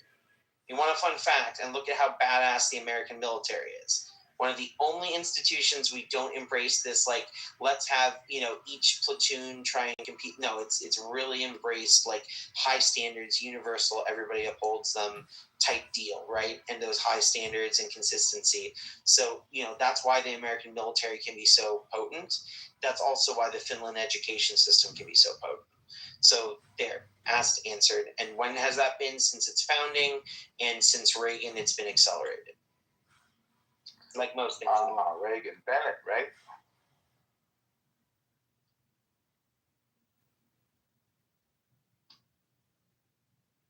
Wasn't it Bennett? Bennett was Reagan's Secretary of Education. Didn't I remember that right?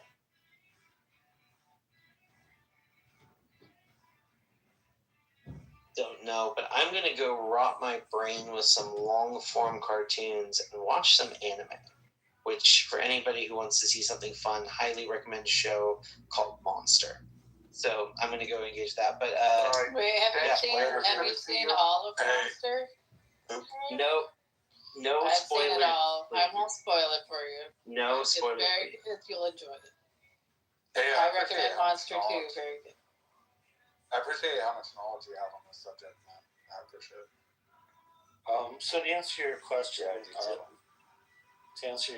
under Reagan, there were 3 Secretary of Education. William Bennett, I think, is the one. No, I just finished saying there were 3, and you respond with you think Bennett is the one. So No, I mean the one of the three I'm thinking of is William Bennett. Oh yes, well Bennett is one of the three. Yes, I just remember his first name. yeah, William Bennett.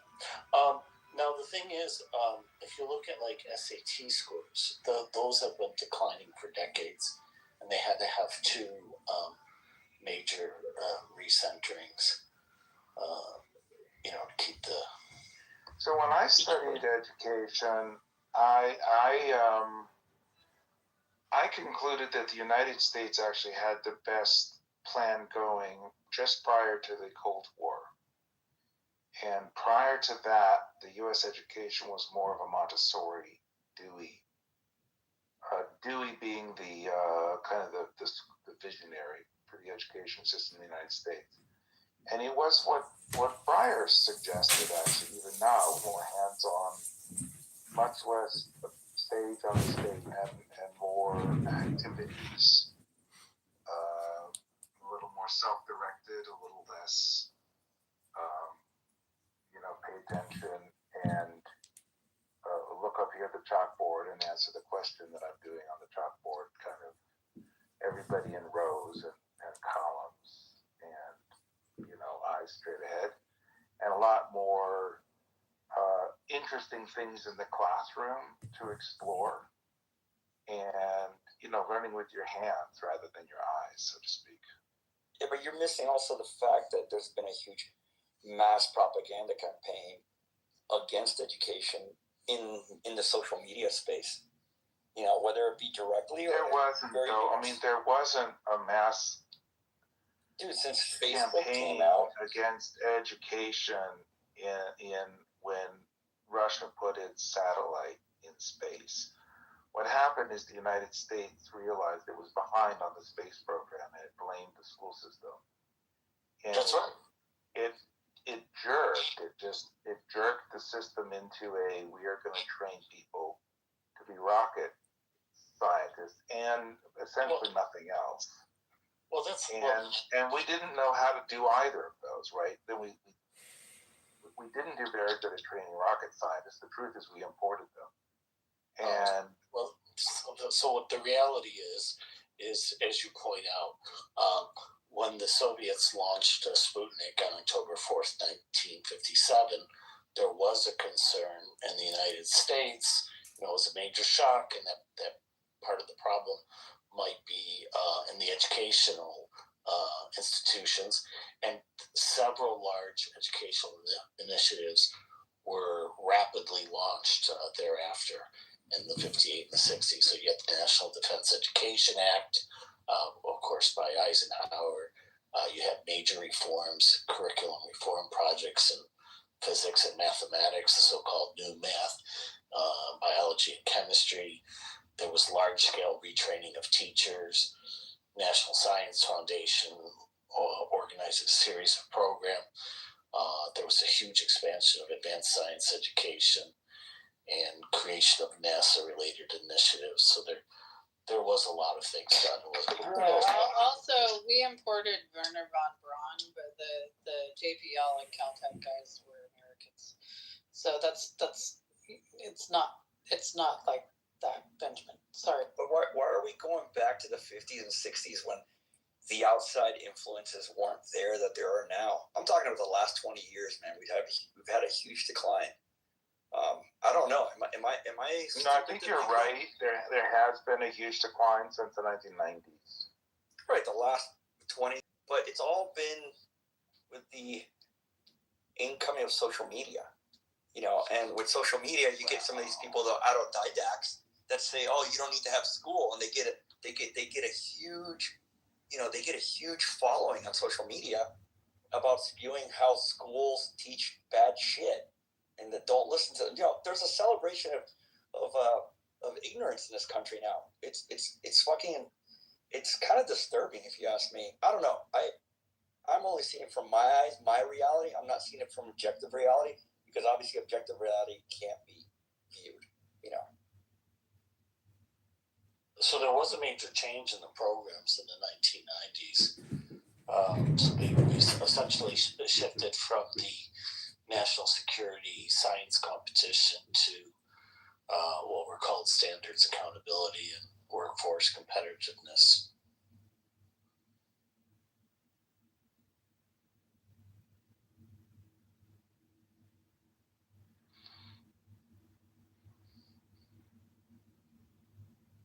Those three main science programs that I mentioned, for example, were phased out in the late 80s, early 90s, and were incorporated into broader curricular programs. But we've also phased out a lot of the, horticulture, wood shop, auto shop. I have a friend of mine that's an auto shop teacher at a public high school here. Yeah. Actually, he's retired, and it was a big difference when he was in the 50s, 60s, and 70s than it is now. I think you touched on something important, Miguel. I mentioned that the Dewey system was learning to hands-on, The Huey-Dewey Decimal System. Hands-on. And, shop really was the hands-on. Now, the elite schools, really, in the United States, the most elite school, certainly in Charlotte, the most elite school is called Charlotte Latin, and it's a preparatory school, and they transformed shop class over time into what's called a fab lab. It's basically a makerspace, 3D printers and things like that. There's no cars anywhere near shop class today. There's no oil. But the kids are making things, soldering transistors and making robots and, much more sort of creation from scratch rather than like fixing an old automobile. But very much a continuation of the notion of hands-on learning. And I really do think there was kind of a weird accident that happened, which is shop class had woodworking and woodworking had saws. And there was a saw that came out called the radial arm saw that really would just cut. From that, like niggas don't even be trying to identify people based off their family and last names and shit. Come off as adopted. I don't know. Well, it migrated with my family and the people who left this Georgia, who migrated up north to New York. I mean, I guess you would call it like the I don't want to say Underground Railroad, but like we just had like during their fucking ugly history with us, especially with us as a Palestinian. It is sad, very sad. Shame.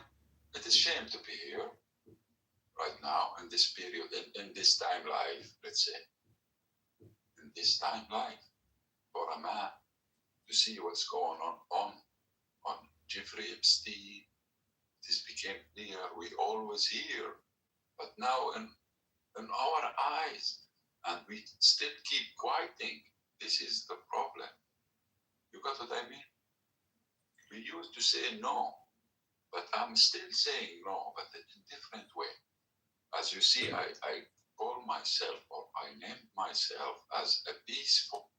They get fucking terrorists, bro. They are a quasi-communist anarchist. We all know what you did in North Syria. Okay, you're the reason why Kurds have the worst name in North Syria. And I'm calling it North Syria because that's what your leader called it. So don't you dare point at me and say, why don't you call it Rojava? Okay? You are busy out there with your panties on your shoulders screaming, we need North Syria, North Syria. So don't come around here trying to patronize me because I'm calling it out for what you called it. Nonetheless, so Ashik, let's just focus on the liberation. We need, right now, Khamenei is in the grave. He's meeting with Hezbollah and saying, see what we did to ourselves right now. And that's what we need. We need the liberation right now. Alpha. We need liberation. What about the sun though? As they were looking, that was an 8 article today. Bima, because Mossad recently there was voice that the cyber hackers of Mossad had already hacked into the traffic network inside Tehran. So it's only a matter of time. The way they did with Hezbollah's replacements, It's only a matter of time. Oh, so you're saying that it's a matter of time that they're going to take him out too? I do it in the morning. Yeah. So then if they take him out, then what is the next? So let me ask you, and I'm being real because I really don't know. What is your best educated guess out of who's gonna? Who is gonna be the next regime? Is there a person? Is there? As far as I'm aware, with Iranian sentiments inside and outside, although with limitations, I admit, is that the Iranian people do not want another government that is dictatorial. They do not want another government that wants to dictate, especially a religious government. The sentiment right now amongst all ethnicities inside Iran is this: a secular representative government. That's the sentiment right now. So like a populist, essentially. I don't think it will happen. I know a lot of people say that Shah's son will be the next. Yeah, I don't think Shah's son is going to be the next thing. But you have to understand, if the United States and Israel and the West at large, including Europe, of course, in the background, if they're going to have someone to be the spearhead, at the moment, the only thing they have presentable in the media, okay, is Shah's son. And this is not a matter of, are we infringing upon the rights of some, or are we trying to trigger some sentiments? No. The idea is right now, for example, I was speaking to some of Iranian expats, and they were saying, look, what about Mariam Rajavi? For example, I would say the defunct leader of a once active MKO, the Mujahideen Khalq organization, which actually brought the Khomeini to power. They did the grassroots efforts. However, I don't think that even after French gave her the leeway, right, and Hillary Clinton supported her at one point, it won't happen because Mariam Rajavi simply and the MKO simply doesn't have the standing or the attraction that the Shah's son and the Shah's family have had as opposition for many years outside of Iran. So this is why the West could not just say, oh yeah, we'll take Mariam Rajavi. And some people even suggested, well, why don't they choose one of the leaders of the Kurdish opposition? Well, that's because the Kurdish opposition have never been seen in good light, in fact. Because the sentiment is, we don't want like Ali said, a balkanization. People are also afraid of that. Not for practical terms necessarily, but because of cultural, historical ties. And it's understandable. But the U.S. couldn't just bring a Kurdish leader like Mustafa Hijri, I would say the dictator of the Kurdistan Democratic Party of Iran, or bring Abdullah Muhtadi, who is the leader of a communist, socialist, quasi-communist party of Iran, a Kurdish party, apparently, even though they don't believe in, nationalism, funny. But you could not just bring them, because he was already seen as this big member of the Tudeh, and how the Tudeh were communist and how they were so anti-Iranian. So the West is not going to make such practical errors, especially the United States. So the best shot they have, sorry, Ali, the best shot they have is the Shah's son. Though the Shah's son is not as popular, but it's the only presentable thing that they can put forward right now, Bima. So that's how I see it. But it's not going to be a monarchy dictatorship. It's not going to be a religious dictatorship. That's not the sentiment inside Iran. Yeah, the only reason I raised the potentiality of the Kurdish ethnicity in Iran, and by the way, as you all know, there are at least 6 different ethnicities in Iran. There are Kurdish, Turkish, Azeris, Parsis, and a couple other ones. These ethnicities have lived in Iran for almost, 2,000 years. And they have always first identified with the Iranian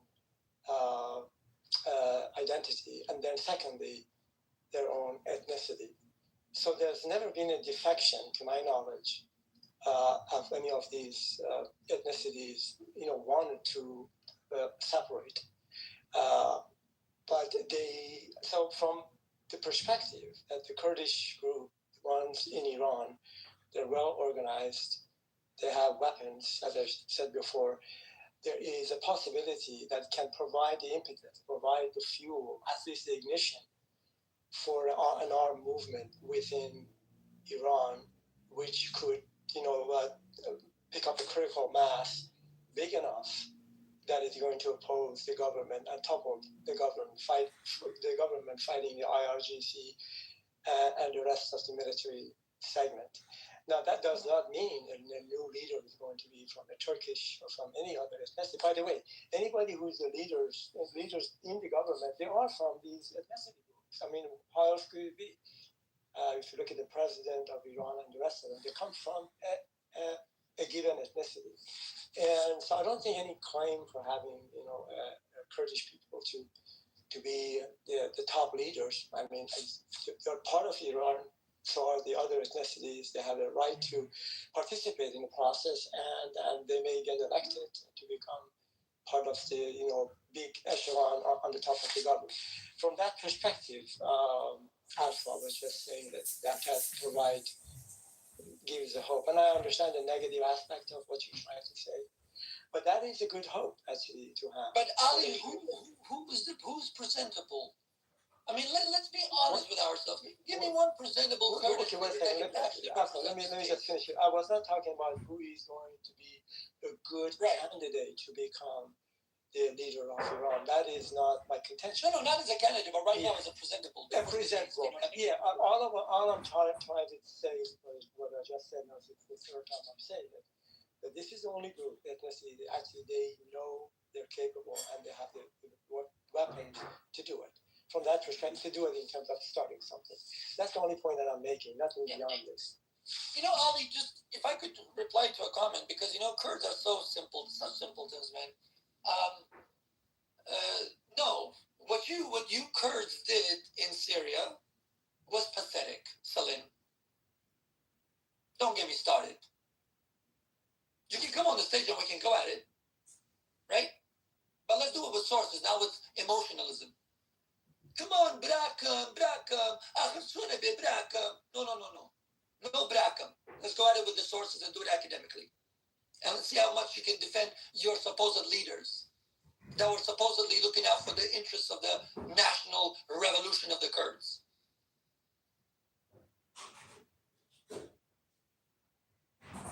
Are you talking about the freedom fighting of Öcalan? Salim, should we open the Pandora's box here in front of everybody? I don't want to have to do it, but it looks like you're compelling me to do it. Right? Because you're so in love with smelling the feet of a person, right, who thinks that he's God. Or shall we talk about the files of the Barzanis? The corruption, the selling out. In 2021, Necirvan Barzani in the Middle East Security Forum, do you know what he said? According to Rudao, the Barzani-controlled media outlet. Do you know what he said? Kurd nabe la Iran, la Iraq, la Turkey, la Syria, ja bekräfta va. Kurd hade jegån bekräfta va. So your own leader is telling you that Kurds should not be separated, they should be accommodated. So if you feel that your indigenous land is occupied and your so-called Necirvan Barzani is your leader, how dare he make such a statement? And then you turn around and you blame others for telling you that your leaders are saying this. The guy, there's a Kurdish joke that I always tell. The guy sounds like a Turkmen who learned Kurdish in Erbil from an Arab. You're telling me that I should be accommodated in my own indigenous homeland by the so-called occupier that you're fighting? And then at the same time, you're selling me out because you want your companies and you want your factories to run? You don't develop farmlands. You don't develop an internal market because you want to buy from the Iranian evil regime. And then when I call you out on it, you go and galvanize people against me and say, see, I'm Kurda Jarsha, I'm Kurda Khufrosha. Kurda Balkut Khufrosha. Barzani Balkut Khufrosha. Barzani Jash. تيجي دالني شي لنا دم كيتواني بهيش شوية لنا دالني شي دم كيتواني من موخكي كرد أزانم بعيد شنا تيجي بدري أجاي let me just tell some of these Kurds in their own language. بدري جاي ميجي صفصل يغابردو أوندي سنو كانت كل ديان فروشتوا أجر بيجانا كل بفروشت بايا استميزونيا لبري خوي دا تقي. So while you're sitting in Canada, wallowing in your ignorance, you should go back to your Bashur and say all this. And go tell your leaders, why did they sell you out at such critical points in history?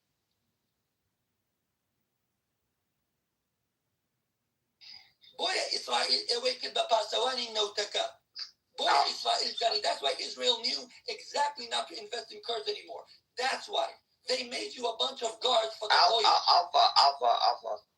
I can speak 3 languages too. Let's keep it in English so we don't have to translate. Right?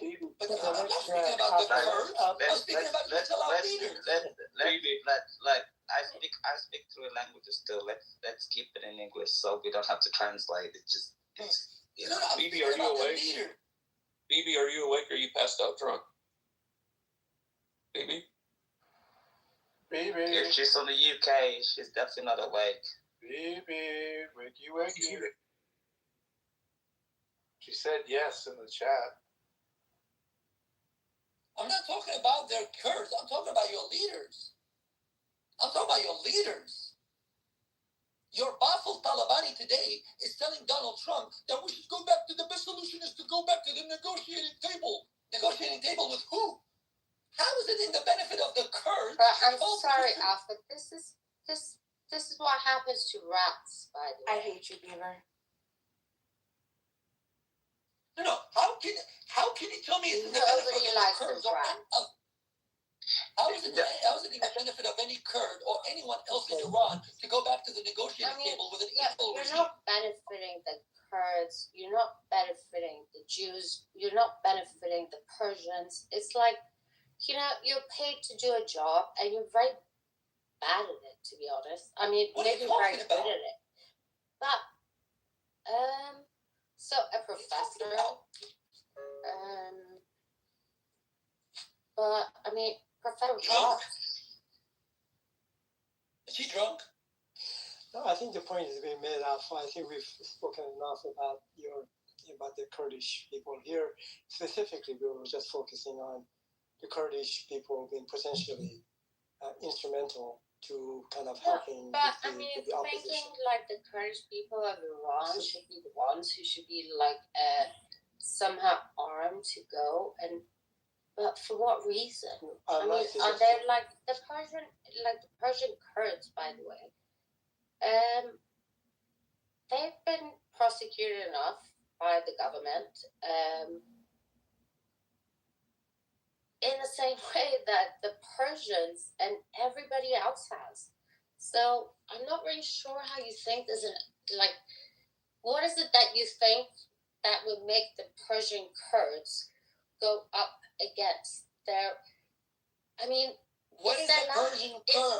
Persians are an ethnicity. Kurds are an ethnicity. What is a Persian Kurd? What is a Kurdish Persian? Goodness gracious. What are you talking about here? Well, if you cared about ethnicity, but what does ethnicity mean, by the way?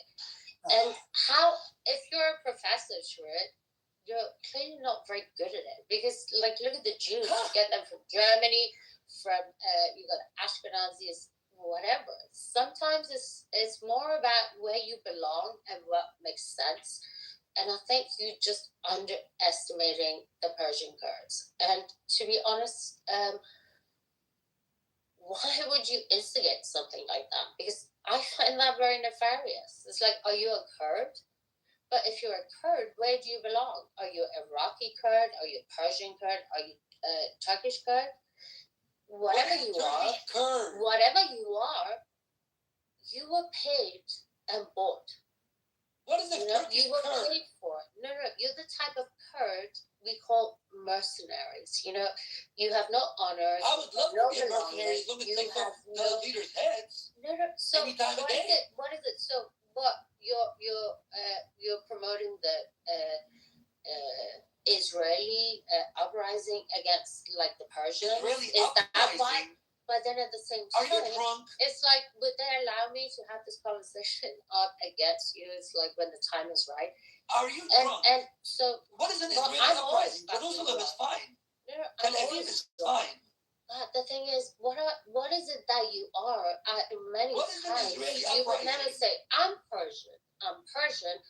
Because I'm not Persian. A nationalistic Persian, but I'm also British. But I'm also No, I'm not Zionist. Persian. But I'm also pro-West. But I'm also pro Saudi, and I'm pro UAE. I'm pro everything. So what is it Because that I'm you're not trying Persian. to divide? What is the divide you're trying to create here? I don't Because understand. I'm not Persian. Well, it's not about being Persian. It's about like, what is it? So you And what is an talking Israeli about like uprising? being Could you please Kurdish? elaborate on that But it's Israeli like- uprising? Well, Please do elaborate. but what uprising is it that you want? Because we thought the uprising was You're the one talking against. about Israeli uprising. No, Is there an uprising in Tel Aviv, in Haifa, in Jerusalem? well, it's an uprising against like Against who? An evil regime that's been killing its yes. people for So 47 I years? thought that was what we were talking about. But then now you're talking That's about what we were a talking Kurdish about. uprising.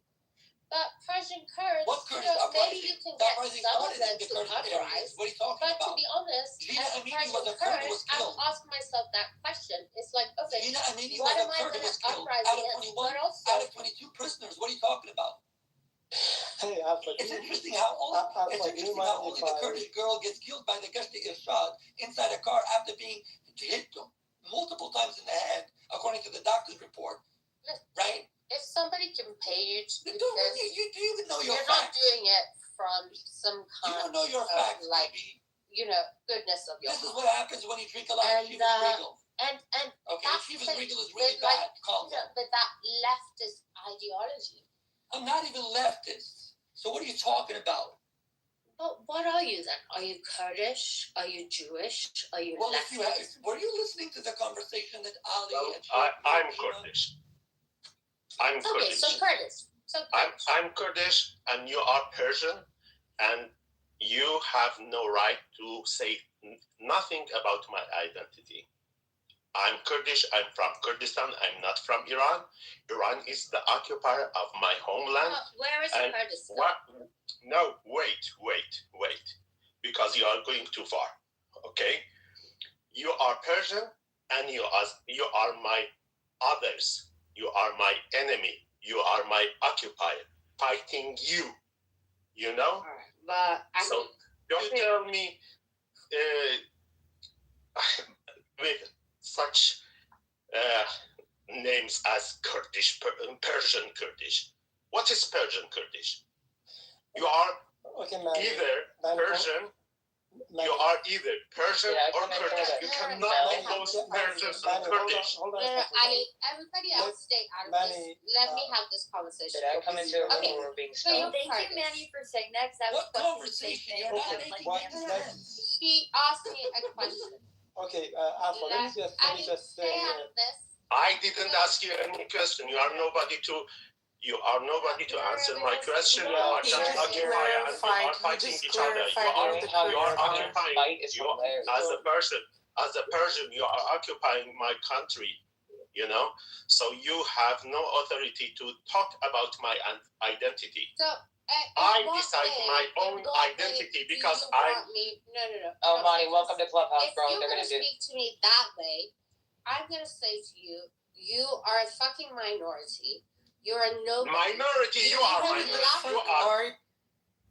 All right, let's keep it respectful, No, baby. this is how Oh, you're I love that. lucky You can't tell under people who they our are. And if you want You go back and worry you about your want own Iran. you free want your own Iran. separation, you will go find it somewhere else because those borders Maybe, but they're belong right. to us. I mean, like, you understand this? Like, that Those- doesn't make Yeah, we sense. all know BB is It's a like menace to calling society. Canadian I and know. American. You So, cannot where do are you that. gonna go and be a Kurd? Like, where's We all know she's a menace to society. Kurdistan is a homeland which is Turkey. occupied by four. Can we hear from Who's muting me? Who's muting me? Why you are muting me? Why you let? This is a Why you are let Shut her? up. But Why- where would you why like you- your independence? Why you and, let her? second, the stage, man. what are you Hold on. gonna live off? It's like, what is your Okay, BB, hold on. We're having a conversation. Just hold on. Celine, you've been talking a lot. Do you want to say something right now? Hi, BB, I think I will just go based on what the conversation is, but whatever she's saying is not making sense. There was no Kurds over here to just tell you guys the truth. There's no such a thing as Persian Kurds, Turkish Kurds, Iraqi Kurds, or Syrian Kurds. Kurds are Kurds. They have their own language, their own culture, their own religion, their own everything. You can't call a except your Canadian own American. economy, by the way. No, Because you don't only interrupt me. It's subsidize. my Maybe you turn to gotta talk. let others It's speak. my to talk. Go free your own Iran. Don't tell me who. Don't talk about my identity. You're nobody to tell me who I am. I can stand up for myself. What is the Kurdish economy? I have a history. I know my history. You can't tell me what my history is. Stop fucking muting me. Well, you What is your deserve economy? it. You keep Don't talk interrupting about people. our economy. Our economy is occupied by you. You are taking all our economy. If you shut up. You are nobody. You are nobody to talk about our economy. I agree. So we have economy. We have oil. We have gas. We have minerals. We have at least in just 4 provinces we have 1,600 different minerals. You know, the Kurds are being attacked by 4 different countries. And even with that, we're brave enough, we're independent enough to still be here until this day. We fought ISIS, we did so much, so, you know, that means we can do it. So let me ask you. You ruined Rojava, Well, Iran is ruining the Middle East. Okay, don't criticize yourself, right? Don't be critical. That's what you want to teach the next Kurdish generation. Don't be critical of your leaders. Just submit to dictatorship. No one is talking about being Arab and Turk, right? Your independence. Stop it. Wherever you come from, what region is it? It's mountains. Are there Kurdistan. oil in the mountains? Are there natural gas resources in the Matt, mountains? why are we bullshit. Kurdistan is very big. Wait, Alpha, I just wait, sorry, Manny. I just want to see what Alpha is talking about. Whose side are you on? Who are you? Beaver woke her up. It's BB. Beaver's fault. Alpha, I just want to know where the fuck everyone's from. What they're talking. BB down for a bit. I want to hear Alpha's perspective. I really want to think what I want to know what his point of view is. You're not ready for my perspective. No, ask Monty. Go ask Monty about my perspective. Wait, you're nowhere near my Frito caliber. You're nowhere near Guys, we are not talking about ours. We're not talking about leaders. We're talking about the Kurdish people. That's none of your business. It's a freaking internet. I can do whatever I want. What region are you guys residing in? Manny. Alright, no secret languages. It's not fair to everybody else. Code's going on here. So Manny, can y'all just tell us where you're from, like Iraq, Syria, Iran? Where are you guys from? I do got a question for the Kurds here. So, you guys are in Iran, right? And I'm assuming that the Kurds that are coming in from Iraq. Is that problematic or not? Because we keep hearing that or not. I don't know how that works. No, it's not problematic, Matt. It's not. I'm not you, Alpha. I'm talking to the. You're not Kurdish, are you? Well, nobody knows what Alpha is. Let me answer your question. Who is even Alpha? I'm asking Manny and Celine. I'm trying to get some clarity. I've been hearing this. Go ahead, Manny. Matt, please. Thank you. Alpha, me, and Celine, we are Kurds from Kurdistan. We are not from Iran, Iraq, or anywhere else. Okay? So he has rights to talk about any part of Kurdistan, and I do as well.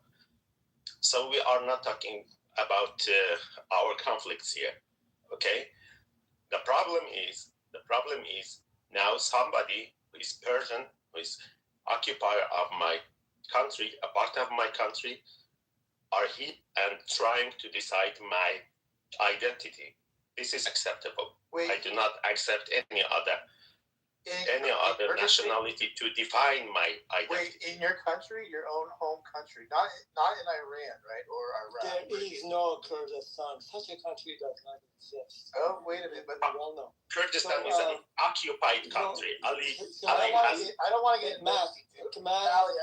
Ali, stop.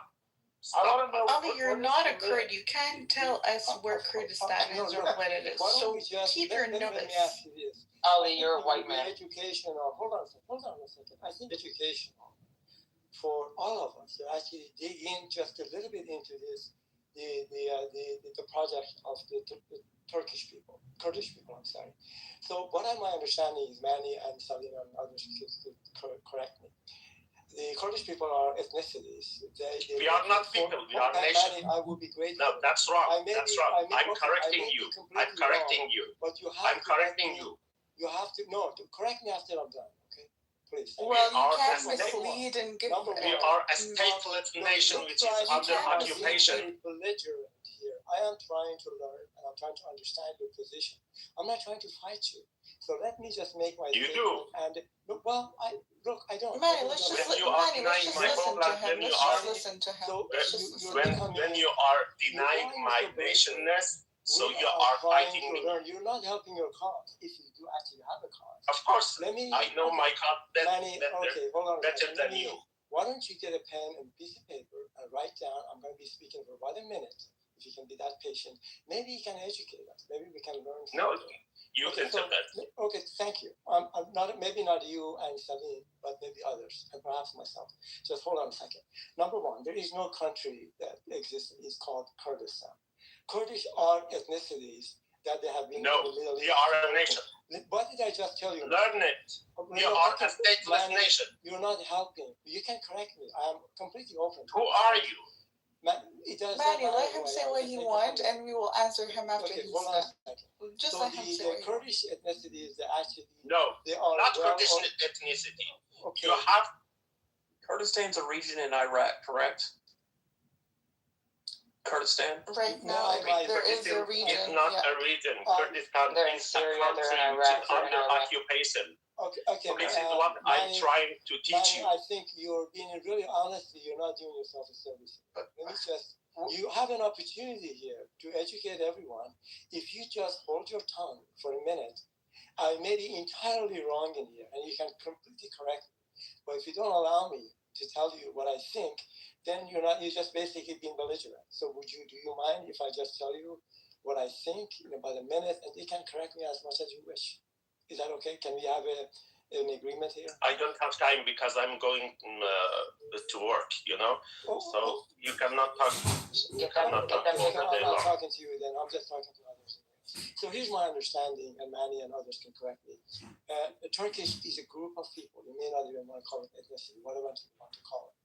They do not have a country of their own, but they are scattered in 4 different countries, and they have territories that, for example, in Iraq, they have some level of sovereignty. They have autonomy in Iraq and other places. Now, the point, the Turkish, so there's no Kurdish country that I know of. Now, Hey, CM, I heard you in the Flat Earth room today, bro. Wow, doing big things with all that knowledge. I don't mind that. Great work, CM.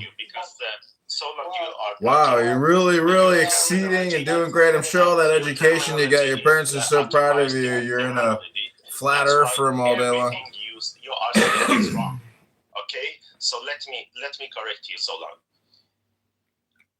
The Kurd is wrong. The Kurd is right. Okay, no S in the end. Okay, because we are a nation.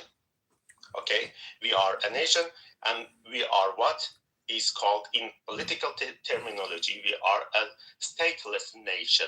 We are a nation, but stateless. We are a homeland which is called Kurdistan. Kurdistan is where every Kurd is born, living, and dying. Okay, so this is our homeland, and this homeland is our country. Our country is occupied by occupiers. Okay, so this is the correct terminology. When you are using the terminology, which is our occupiers' terminology. So everything you are saying from the beginning, from the fundament, is wrong. From the basic is wrong, you know? So you have to recognize that we, 70 million Kurds, are a nation. We have our language, we have our culture, we have our land, our homeland, which has been divided and occupied by Iran, Iraq, Syria, and Turkey. And what we want is to get them out, okay, from our country, because we want state. We don't want to remain stateless for the rest of history.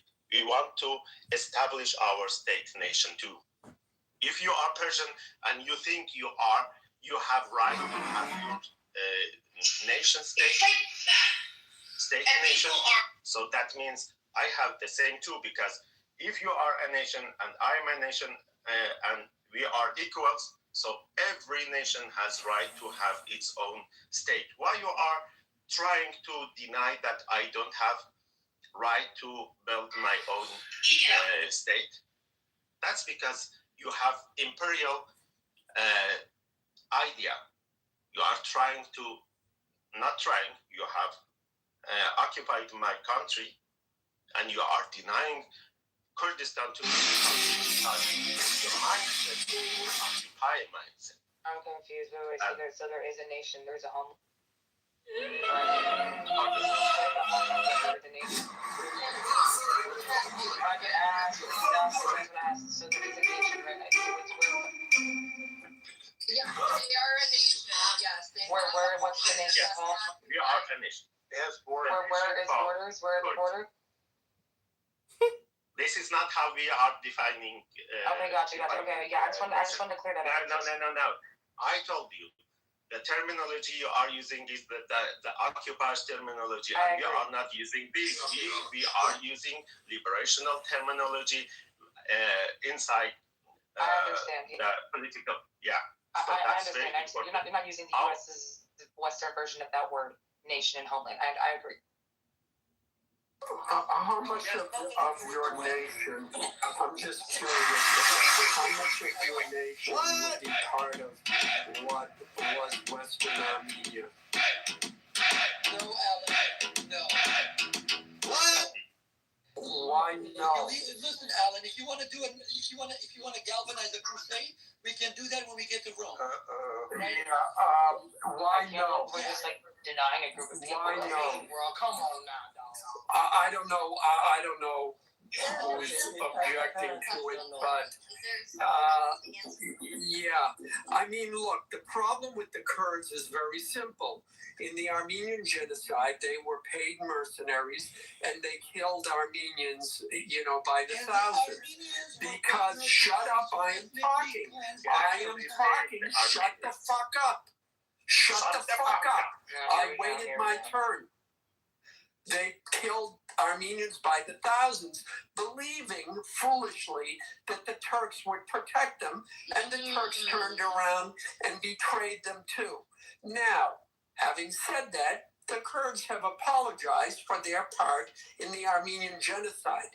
My point in speaking is not to demonize the Kurds, but to point out the fact that in their history, they have been used and made bad decisions, which has led them to where they are today.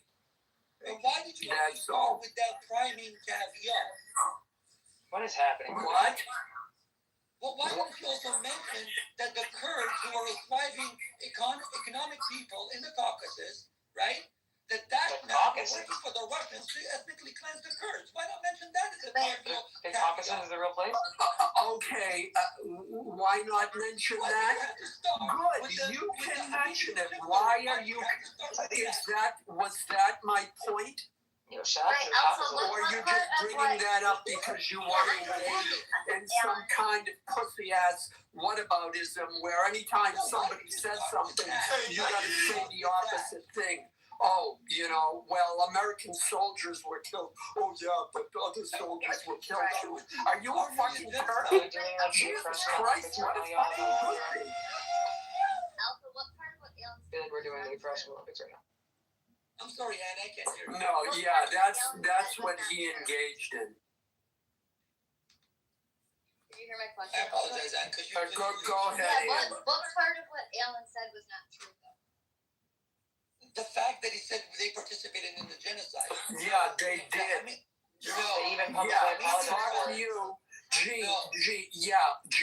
it's funny because my grandparents who lived through it, you know, they mentioned the Kurds as killing Nobody's denying people's family. So fuck you, you fucking asshole.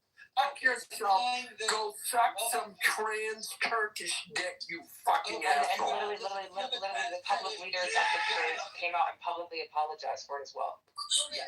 Well, Listen. pocket, but that's well, right. But outside And if I could just clarify. but that's not true. So people did Yeah, come. let me just clarify. Yes, they did. Professor Jeffrey Robertson. I don't give a fuck what your professor says. Are you done? Yeah, you're not going to use a call to authority that trumps my call to authority. This was only in 2009 they came out. Yeah, sure. One of the sure. So Yeah, what were you saying? just allow me, please. Just allow. Alpha, So people like it's gonna cause problems, Alpha. Just move on. It's fine. And what do you want to say? Oh well. You know, DeColas, you're not hitting it at the right spots, bro. You're not doing it. Hold on. An example of like, so the reason why Lebanon is in the state that it's in, essentially, I remember that when Lebanon, Syria, we partnered with Iran, Palestine, and attacked Israel. And that's not even like during that time, Lebanon was mainly Christians with like the South, which is the Hezbollah obviously controls. And we were brought into that, and look where Lebanon is now. So I understand, Alan, when your sentiment about like why people are in certain places in the Middle East. And if I could answer your question, it's not the fact that How can you answer a question if you didn't let her finish? Alan is working on it. Alan is predicating his entire statement right, on a historical fact that's completely distorted. Nobody's denying it. Nobody could. If I could just land the plane, please. Right? You didn't let her land, so go ahead. Okay, Pocket, please don't be a moderator. We've got enough. I'm not being a moderator. I'm interrupting him. Yeah, just stay quiet. Let him finish. Don't tell me what to do when you're interrupting three people. Ali, sit. Okay, you're telling Alpha what to do. Relax, Ali. Sit down. You interrupted 20 people. Okay, be quiet. Sit down. You're okay. You're Let him finish, Pocket. just go to work.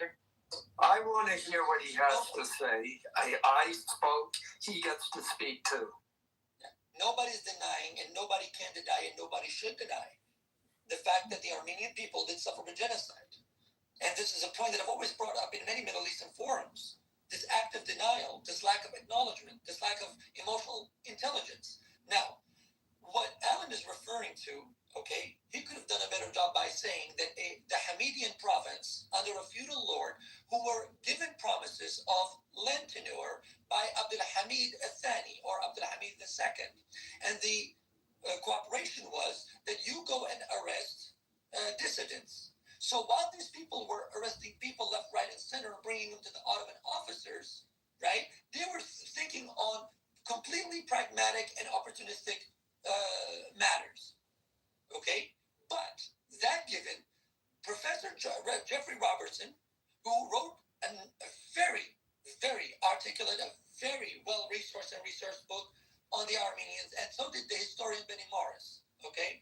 They both show and indicate that despite the Turkish state's narrative to try to implicate the Kurds as part of this genocide, in reality, it was only one militia from the Hamidian province that actually cooperated with the Ottomans for completely different reasons. Not necessarily on the intention to genocide or subject the Armenian people who suffered a lot, in fact, in many cases, to a genocide. So, in 2019, I believe it was, or 18, Salahuddin Demirtas, who is a pro-Kurd leader, unfortunately, he was also betrayed by his own leadership.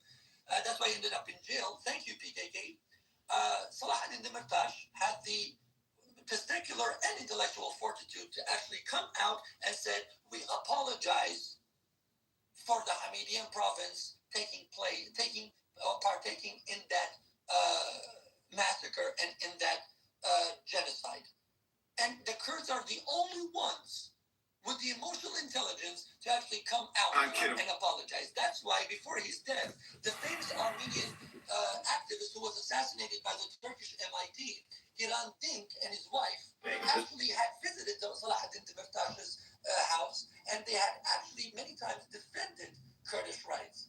So my friend Alan, despite your sentimentality, nobody could deny the Armenian genocide. I just had a problem with your priming caveat. That's all. Let me say too. I know you to be well researched and thoughtful on these matters, and I understand. But if you didn't like my opening statement, okay, you shouldn't be jumping off the mic. I mean, essentially, you said the same thing that I said, I think. And maybe it's to the degree to which I said it that you disagree with. But my main point, again, and again, I acknowledge that the Kurds did apologize, is my main point is when you make a bargain with the Turks, you're going to get fucked over. And I think the Kurds got fucked over. And certainly if you go by the person who was just on the stage, the Kurds have been fucked over. So I don't think you can disagree with that either. I don't disagree. Anyways. I don't disagree. And I do agree with you that the Kurds are the Kurdish leaders actually are the reason why the Kurdish people by the millions are suffering. Because like I said, at very critical and important and significant junctures, they have always made moves and decisions that have cost the Kurds millions of lives. So, for example, if we talk about, let's say, the 182,000 Kurds who were subjected to nerve and sarin gas by the Saddam regime and the Ba'ath regime in the late 1980s, right? Well, that was because of a bad decision when Mustafa Barzani decided not to take the war to Baghdad and Basra on the suggestion of the Mossad at the time when Iraq was actually weakened after the Six-Day War, but he decided to go with the peaceful route. The Israelis made the suggestion that if the Kurds want to come to the table, let them come to the table, but let them keep the war going. You Why? think they Because did that's that how Arabs because learn. you think they did that because they thought that you deserved that? No, the Kurdish leadership did that because the Kurdish leadership was thinking that our problem is not with the Arabs, but with the Islamic State. But in reality, Sagi, if I can just finish, please. Sagi Khori, You want to ask the finish the interrupt Sagi Khori, who was a Mossad agent at the time, okay, he was designated to cooperate with the Kurds at the time in Qalat Cholan. He said that when I was speaking to the Kurdish leadership under the leadership of Barzani, we told him that he should go to the negotiating table. He should go to at the time the Shah was also aiding the Kurds. So he was telling. If I can speak, please. Shame on you. So Alan was right that the Kurds have been played. Why? Because the Kurds have been more sentimental. It's the other guy. That was a Turkish Kurd. Are you done? You see the difference? Can I answer Alan? Can I corroborate some of his points before you interject? Let Alpha speak. Don't fucking tell me what to think. I'll go watch the rest. Sit down, baby. Like, bro, you can. No, because within their community, there's different types of Kurds. It's like the Turkish Kurds. We're not talking about that, the baby. Turkish Kurds have been treated so bad. There's this beautiful thing called the mute button, and it's one of They your have best. been conditioned to be a different kind of people. Maybe focus on your own ethnicity and keep your nose out of people's business, okay? Well, this is fucking my business. It's not your fucking business. You're not a Kurd, so shut the fuck up. No, but you. No, but shut the fuck up. Sorry. They don't want to live in a shithole place like you. So, and because I want to put some truth to what Alan said, because what Alan said is very true as well. Okay, many deny it, but I don't. So, at the time, Sagi Khori. Okay, you guys can go find his article on eCurd.com. Bro, they don't know who the fuck Sadi Shoro is, bro. Yeah, I couldn't spell it. He was a prominent Mossad agent. They don't know who Mossad Mossack is. They don't know Ibrahim Khan. They don't know Mustafa Barzani. They don't know, bro. So at the time, Israel was simply telling the Kurds while the Shah was arming, well, they were arming the Kurds through the Shah of Iran, because Shah was going through his disputes with Iraq regarding whether it should be called Arab Gulf, Persian Gulf, and some economic stuff. Nonetheless, some maritime disputes. So the point was, what Alan was saying is true, because I'm just giving you an example of why at such a critical point the Kurdish leadership decided to go with sentimentality instead of instrumentality. The Israelis suggested that the Kurds should not listen to Kissinger at the time because Henry Kissinger was after U.S. objective. He was not so interested in the Kurds. That's why in the Pike Committee, when Kissinger was questioned why he abandoned the Kurds, and Kissinger, as much as people dislike him, and one of my heroes, Christopher Hitchens, disliked him, I actually think his answer was very much aligned with U.S. foreign policy, because what he said was, covert operations should not be mistaken for missionary work. In other words, we gave the Kurds a shot, they shit the bed. Okay? And that's why I'm critical of Kurdish leaders. That's why I don't blame the United States. I was born in the United States. I love the United States. I go for the United States. Right? But I will not sit here and deny facts, deny history, and say, you know what, it's all the United States' fault. No, my dear friend, I'm not going to bolster the narrative that's completely dominating in the Middle East. That everything, that if Alpha has a runny stomach, if Alpha takes a shit on the wrong side of the road, it's America's fault. It's because Alan didn't pay his taxes, therefore Alpha could not take a crap. With all due respect, no, we've made grave mistakes and we're paying for it. Okay, and I'm sick and tired of Kurdish leaders because all of the blood and sweat of those brave Kurdish men and women has been wasted while these Kurdish leaders are out there enjoying their time. They're telling me to be happy with accommodation under occupation. How can I respect a leader like that and consider him a revolutionary? So I've answered you, Alan. Yes, your sentiments or what you express is completely factual. So it's your fault I'm constipated? Okay, I hesitate to make a joke because what you said was very serious, but I couldn't resist. Yeah, and I agree with that as well. I agree. I don't need to recap it, but yeah, I agree with that. It's these whole conversations just show how contentious it is in the Middle East, and how it always has been, and how there are so many different groups that are just fighting over the same area, and I don't know that there's a solution to it.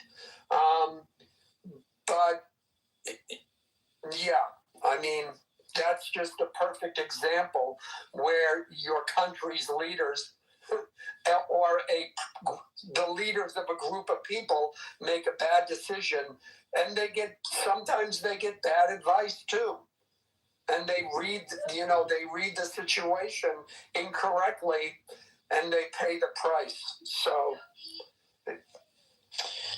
Alpha, I have a question for you, if you don't mind. Particularly going back to a gentleman, actually Turkish, I forgot his name, he was on the stage and very hot about the topic. So basically his claim is that Persia is the occupier of the territory or Kurdistan. And so if you take his words, so the Kurdish people actually, they are in Turkey, in Iraq, in Iran, in Syria. And by the way, the land that they live on is not congruent. That means it's not one piece. It's in different places. So based on his assertion that the four countries, actually, they have their occupier of the Kurdistan. Well, who drew the borders as I would like to hear your comment, but let me just ask Alpha. Alpha is very knowledgeable. He may not like what he's saying, but certainly he has almost all of his facts correctly. So Alpha, so what I'm trying to tell you that his assertion that these four countries are actually occupiers, and he said Iran, and by extension, I presume he's talking about also Turkey, Iraq, and Syria. And the land is not just one piece of land, it's separate lands in different countries. How could possibly and I hope they get the land. I hope they become a nation in the sense of becoming a sovereign state. I don't have a problem with that. But how could it be possible that 4 countries are occupiers, and this man intention or his thinking is that the occupiers ought to be removed and the Kurdistan becomes, a Kurdistan? What do you think about Everybody, pay attention. 1963, Well, regarding radiation fungus in Chernobyl. continuity and also There's the radiation continuity of fungus inside of Chernobyl. Kurdistan. Kurdistan is well, let's not go into the semantics of history. Kurdistan has, and the Kurds have mentioned throughout history, on one form or another. And just like the Italians, as one of my favorite scholars, what's his name?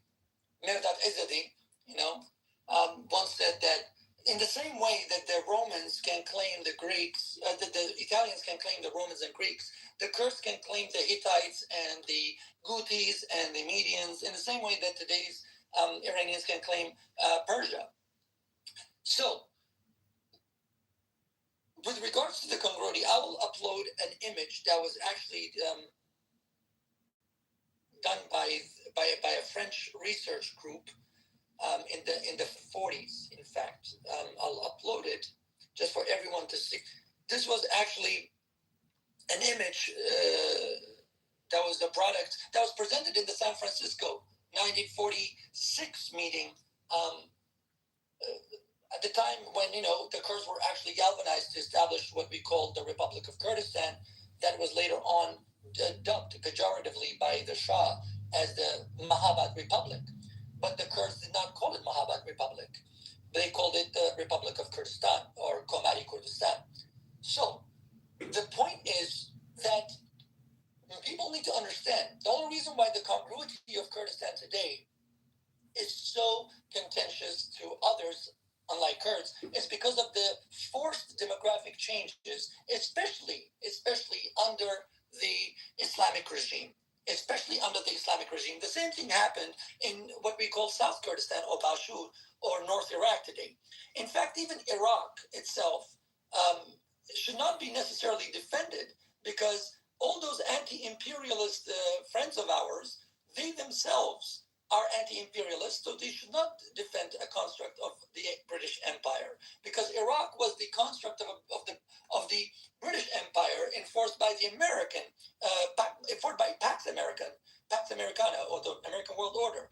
And you should all blame Gertrude Bell for the ethnic cleansing of the Kurds from Mosul. In fact, I think it was in 2007 when the referendum has been passed and the new Iraqi constitution was being drafted. Christopher Hitchens published a nice piece in the Atlantic talking about Gertrude Bell, known as the architect of the Middle East, who actually constructed Iraq, and she's one of the reasons why many Assyrians, including Kurds, were actually ethnically cleansed from Mosul. So demographic change is the same way that Turkey did in Afrin. Afrin underwent a 300,000 plus demographic change, and Turkey brought all of the Palestinian immigrants from the south into the Afrin. So demographic changes like this, and then later on you had, I would say, doctored and interpolated surveys that made it seem like the Kurds never really existed in those places. Same thing happened in Turkey when the Kurdish guerrilla movement at the time, before they lost face, they were actually resisting, but Turkey took it upon themselves, especially between 1994 and 1997, or should I say 1993 to 1997, to ethnically cleanse. That's why you see so many Kurds today in Istanbul instead of places like Batman and Botan and Mardin, because these places were actually forced into ethnic cleanses. But Alpha, I think that's an honest question. No, but the thing is, Something that people like. 1 second, Chuck, and you can probably answer this too. I don't know why people don't talk about like the Brits' hand in what's going on, like in the Middle East. To me, Yes. like they have the most blood on their hands. If you know, like, well, the history. If I know it, and I could correct me if I'm wrong. I'm always wanting to learn, but no one ever brings them up. Why? Yes, that's because They my all dear want friend to blame Anne. each other, but it's like, who set this Yes, stage? yes. I'll tell you why. Because, see, for example, just to give you an example, if the Palestinian or the Arab, let's not talk about Palestinian because I don't know if they're Arabs or Palestinian, whatever they are, but if we talk about the Arabs never want to mention the British construct of the Middle East. They don't want to mention the underlying imperial architecture of the Middle East. You know why? Because if they do, then the Saudis and the Kuwaitis and the Qataris and all of them, they will delegitimize themselves historically, because there was no such thing as Saudi Arabia and Kuwait and Qatar and Bahrain and Oman before 1917. Yeah, exactly. Do you see what I mean? So the Arabs especially, not the Turks so much, and not the Persians so much, because the Persians had the Russian problem. So if you look at the Arabs, they never want to mention it. So, for example, an Arab will say that the Arab League's official position. You should have been encouraging her, by the way. I'm listening to you, Alpha. So the Arab League official position is, well, very, I would say Machiavellian wise. But by the way, the Russians are very smart people. I'm listening. Keep going, Alpha. Their position is that we want to push for a Palestinian state. And that's perfectly fine. You want to push for a Palestinian state, right? That's perfectly fine. But remember, by the same logic, the Kurds have every legitimate right to redraw the map. But the thing is, like, Alpha, I just want to tell them, like, like the Treaty of Sevres, as you know, the Treaty of Sevres in 1919, and then it came after that in 1921, I think it was, and it promised permanent Kurdistan state under Sheikh Aboud Barzanji at the same time, and it was the Ottoman area. It was wait. This doesn't include Iraq. So, like, at the same time, they promised. There's the famous saying saying that if you ever go to Erbil, you go to Kurdistan or something, the Kurds say we have no friends but the mountains. Everybody always has fucking betrayed the Kurds for the last 100 years. It makes me sick to my goddamn fucking stomach. They were promised that from 1921 to 1925, you had the Kingdom of Kurdistan at the same time. And then the rebellion happened, and the British, which made it to point. Wait, BB. I'm not talking about Kurds in Iran. I'm not talking about Iran. I'm talking about Kurds in Kurdistan at the moment. Please don't just give me a second. Shut up. Just let me land. They betrayed the Treaty of Sevres. They betrayed the Kurds. They should have got a state like Jordan, like Lebanon, like Egypt, like Syria, like Kuwait, like fucking Iraq, and all those countries, and Turkey. A Kurdish state should have fucking happened at that time. Technically, but just let me land. These people have betrayed Kurdish people for 100 fucking years, like probably forever. If there's a country that deserves independence, it's Kurdistan. They fight, they protect their women. The Peshmerga got rid of fucking ISIS. They're doing everything they can to destroy all their enemies. If you want a real state, it's Kurdistan. You know what I mean? Damn right. And then the oppression they've been going through in Turkey for like the past 100 fucking years since Ataturk. There's like 20 million fucking Kurds in Turkey getting oppressed every single fucking day. Nobody says anything. Nobody talks shit about anything. Nobody cares about the Kurds. It breaks my fucking heart. And I'm supposed to sit here and be like, oh, well, yeah, this is going to happen. And can you imagine if Kurds had fucking B-52s, B-1s, B-2s helping the Peshmerga? They would have eliminated all their fucking enemies. They're not sitting in the West being like Javid Shah and all the bullshit. Even though I like the show. Can you imagine if the Americans actually gave the Kurds B-2 bombers, B-52s and everything? You'd have a Kurdish state fucking tomorrow. Imagine a B-52 with the Kurdish wall. That's beautiful. Exactly, bro. That just song to my ears. The Kurdish women were fucking. Wait a second, BB. The Kurdish women were sniping fucking ISIS. If you meet a Kurdish woman, you're like, whoa. These are our women, This is I can't believe Kurdistan is. Stay away from the lip. I just want to land with this Alpha, bro. I just want to land. Alpha, I just want to land with this, bro. BG Kurdistan. Yes. So, can I say a couple of things? Go ahead. Yeah. All right. Thank you. I don't have a lot of time, so I just wanted to just come up to the stage and say I was listening to Alan. Is he still here? I believe he's an Armenian.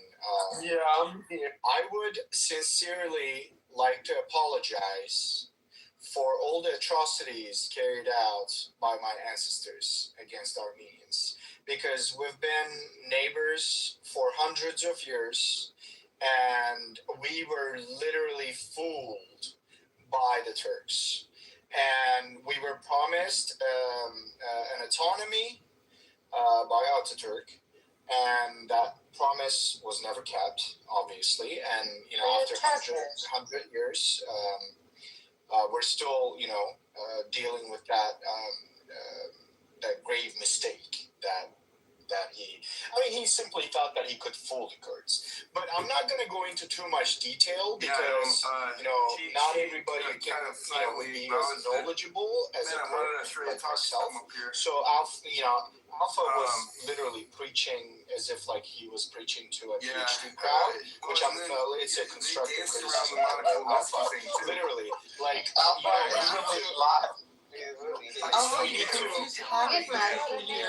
we need to understand. Bibi, 1 second. We need to understand who we speak with. So, like, I just want to tell my American friends, trust me, and the trust of Kurds and Israel, we will make Middle East great again. Just back us up. We will literally make Middle East. Kurds are the most progressive nation in the Middle East. There's women and men equality. Yes. Okay. So unlike the other nations in the Middle East, we actually care about our women. We actually literally like implemented that equality in our. It's not just a saying, So support the Kurds in the fight against ignorance, in the fight against radical Islam, because Kurds are progressive and we will not ever obey. How do you feel about the gays? How do you feel about gays? How do I feel about gays? I mean, as long as you don't stick it up to me, I don't care. How do you feel about conversions? Yeah. Oh my goodness. Oh my goodness. Yes, sir. You know what? I agree with the last point. I mean, look, no, I don't just listen. I'll say this. We should not. Yes. We should not alienate the LGBT because I don't consider them as an LGBT community. I consider them part of the community. How do you feel Bro, about let's not go into the whole LGBT thing. I'm literally just saying they can. I mean, they can just do whatever they want. Yeah, but that's not that's not the issue. The issue here, the area that I was just trying to explain. Listen, can you shut up, please? What the hell? And Eric's speaking because he just said please. Go ahead. Yeah, please. Can you say Pepsi without the P, please? Pepsi. Yes. Can you say yes. Can you say Pepsi? Alpha, 1 second, buddy. I'm super curious about what he's about to say. You want people saying words without the letters. Wait, could you say Pepsi? I can see from your PP that you are a Kurdish. No, what please, are you saying, bro? Are we looking at people's PP now? Kurdish? Bro, what are you saying? Are you Never forget. Are you looking at penises right now? From Kurdistan? Are you Kurdistan? Well, thank you for the apology. Thank you for the apology. Looking at people's PP. You're welcome, Alan. No, I want to hear you say Pepsi. I want to hear you say Pepsi. Yeah, I would love to hear P. I got you. Pepsi. Can you say Me Pepsi, too. Let's not. Just yes. Yeah. By the way, we that's don't- probably we don't- all about. One second. Please, can you please say Pepsi? Okay, fuck off. I hate this guy.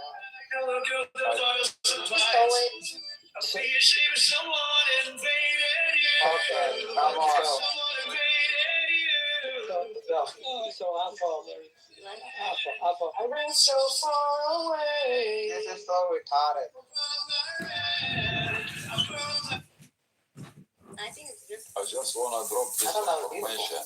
No, please make MC. Okay, as long as you don't drop a bomb, it's okay. 1 second, guys. He's gonna. What happened to the song? I didn't know what you wanted me to do. I couldn't. It was a retarded. Weird. No. Please finish Pepsi. I want to hear it. Peter, that was an intermission song. This is like a rock for number 2. A rock for number 2. Trump is killing it, dude. Someone invaded you. Someone invaded you. And I ran so far away.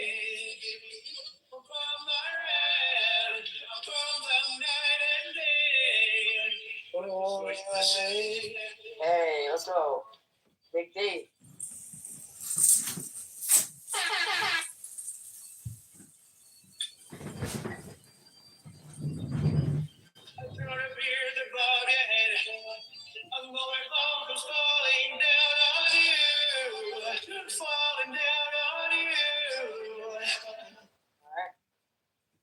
God damn it. Do you want to play the whole thing? Yeah, I like No, it's all right. Okay, I didn't It was get really- I'm sorry. Can you pin it in the chat for me, Pat? It's up above you. Like the jumbotron. Oh, thank you. Thanks for that reset package. Yo, dude, that motherfucker was hitting that shit. That was Thanks, good. Paul. That was a good intermission. Please carry on with the conversation. You were gonna drop something. You were gonna drop something, but please make sure it's not a fucking, bomb or No, something. no, you ahead. must let peace land the plane, or we'll lose another building, bro. I will throw you with a peaceful bomb. Thank you. Go Yeah, ahead. man, quickly, please. We don't want to lose another building. Listen, Yilmaz, Yes. I want to add your information that after the massacre of Saddam Hussein in Halabja, you remember that? Maybe Alpha remember. Okay, Of course, every Kurds remember whether that. we do, No, whether we do or hold not. on, Celine and Nicholas, Wait. go ahead, I go want ahead. to know I what's know where coming. you're going. I want to know Go what's ahead, go coming. ahead. You Yeah, know, go ahead. you know who support the Kurdish at that time? Jalal Talbani. Listen, listen, and you can Google it. Yes, go ahead. We have a party in Palestine. We call it PFLP. No. PLF. Yeah, that's correct. You know the Leila formation. Khalid Baraka. No. Shut Yeah, up. go ahead. Shut up. The Democratic Front. The Democratic. Yes, Leila Khalid. No. You are wrong. Completely wrong. You just There Google is it. Saddam statue in Palestine erected. You are absolutely Israel wrong. fucked it up. You No, just let him listen. finish. Go ahead, yeah. You just Google it. You know. Yeah, don't worry, go ahead. Yeah.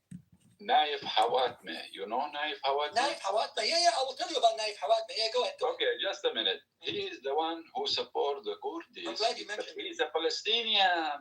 He's the Palestinian, who the first to stand in front of Saddam Hussein. Yes.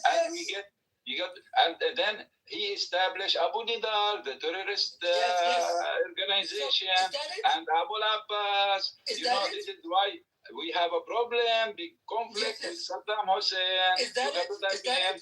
Because we support the Kurds. No, you do not. No, you do not. You do not. You do not.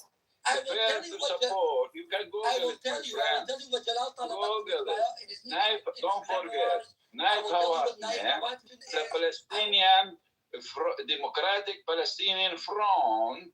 Yes. Chairman is Naif Hawatmeh. He's the first. He's the first to support. You sound like one of them old school radio recordings of our presidents. Peace. That's it. I will tell you what Naif Hawatmeh said. I will tell you what Jalal Talabani said. I will tell you what Leila Khalid said when I tried to speak to her. I will tell you exactly what Khalid Barakat said about the Kurds, especially the PKK who stood and fight in Qal'a while you people and your Yasser Arafat Ammar ran away. Shall we go into that history? right. That shit. Bro, Abu Harman was too busy blowing up fucking aeroplanes. He was too busy blowing up aeroplanes.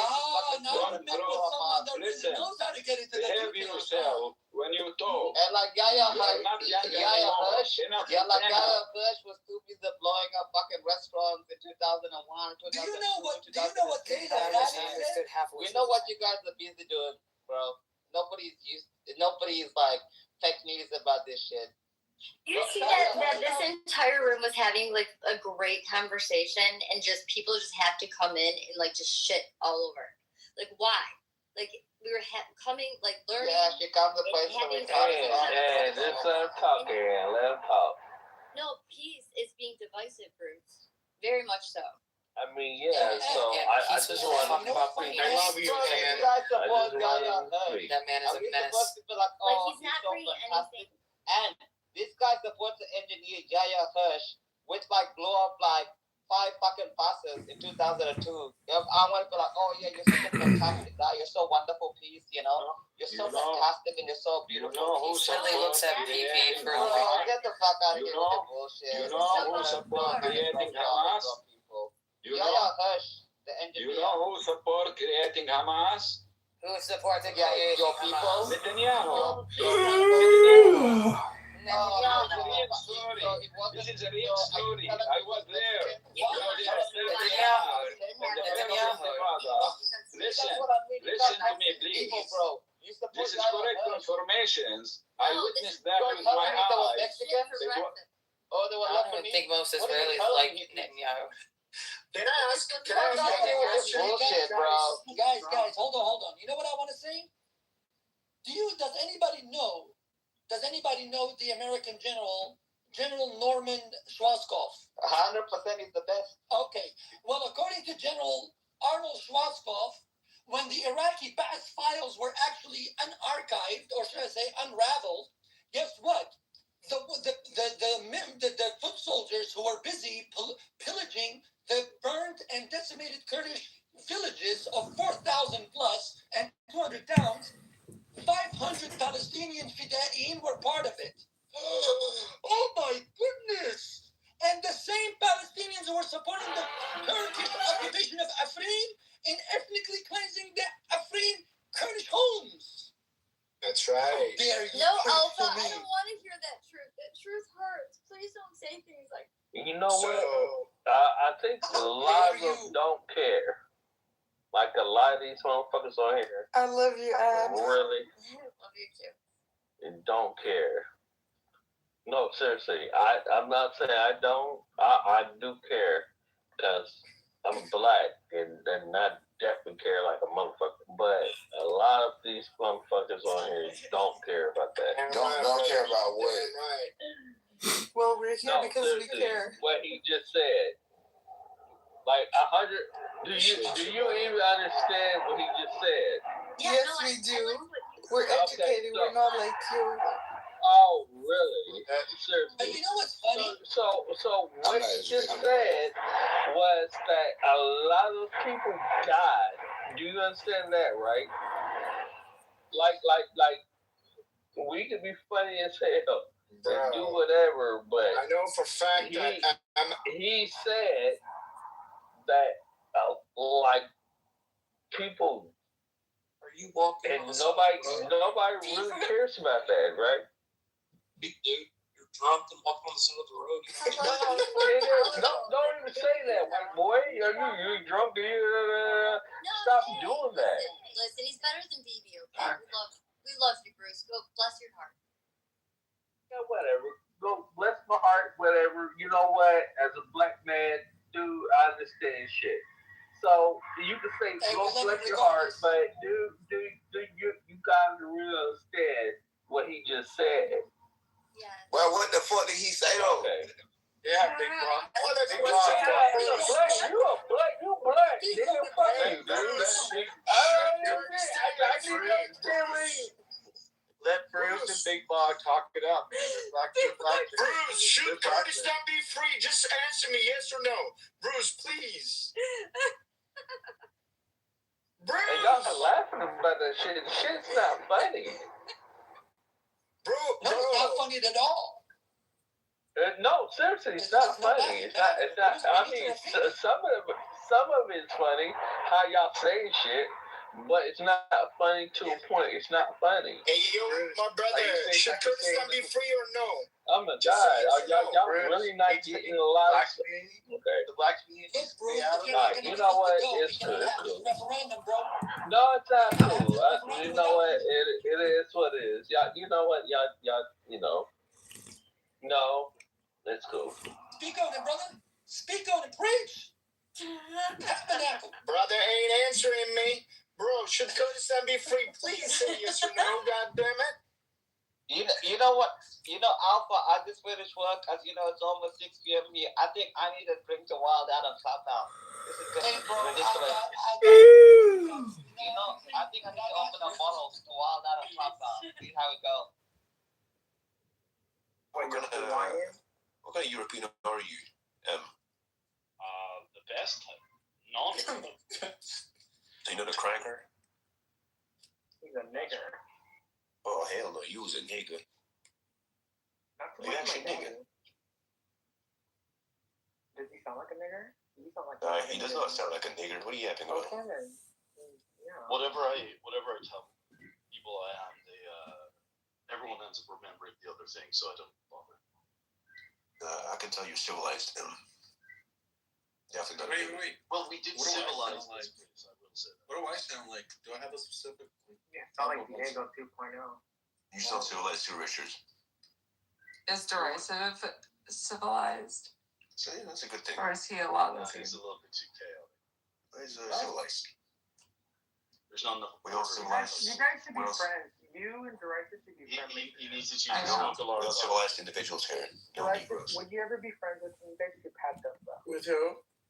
With Tim Rambleson. If I'm gonna be nice with Bro, he's like Ryan 2.0. What are you talking? No, he's not. He's better. He's gonna be showing feet pics in a minute. No, he's not. You like him. You guys would get along. You do it for me, right, Mr. Anderson? Please. Nigger, do as you're told. Or you're gonna go in the hot box. You're gonna fart in my face? No, you don't know the hot box. The thing niggers go in the hot box when they're like a liquid wet fart, you know. He's a tough nut to crack. It's gonna sound very. Oh yeah, you can't. It's gonna sound very liquid. It's gonna sound very liquid, you know.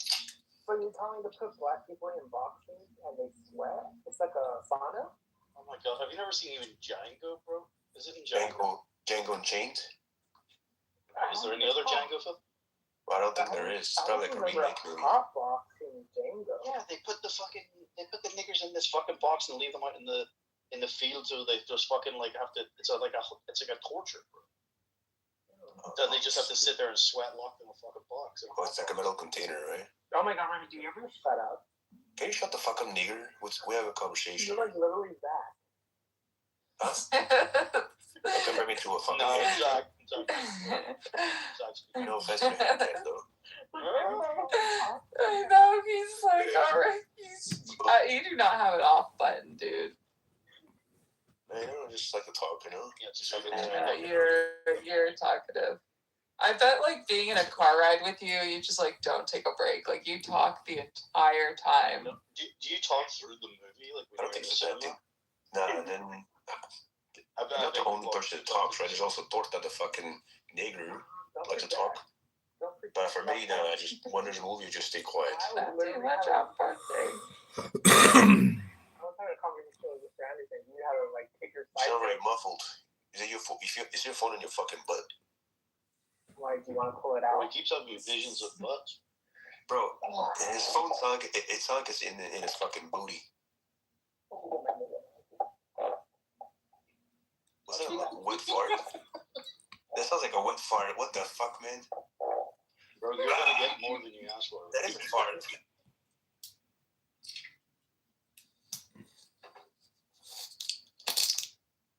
Happens, inside the Beltway, and these politicians and the media, like perhaps are always blowing things up.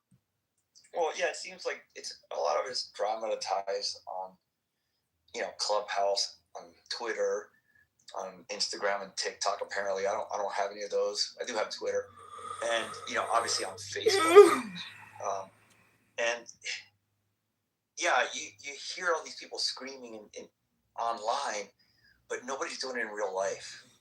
It doesn't seem to be happening. Conversations pop up about politics or religion quite often here, but I don't hear it. I don't know. Maybe they're satisfied. They're just living their daily life. Yeah, I think you're quite right.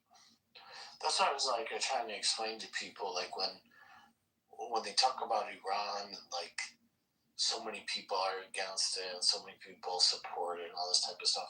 I was like, most people don't even think in those terms. They're going about their lives. They have a shop to run. They have,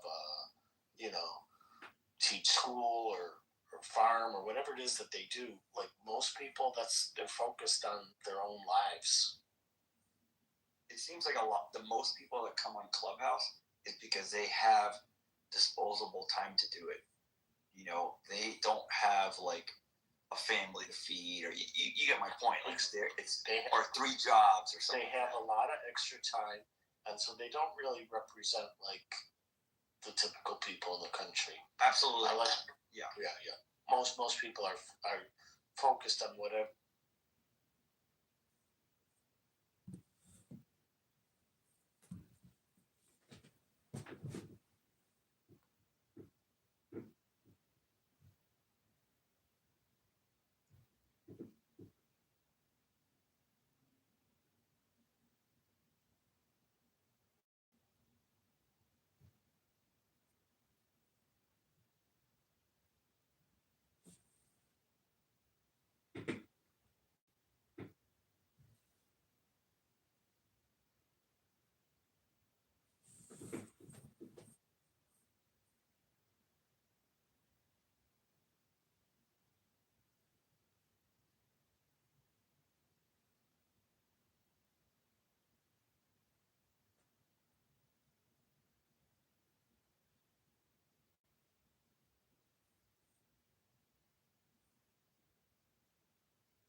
White chalk on the floor,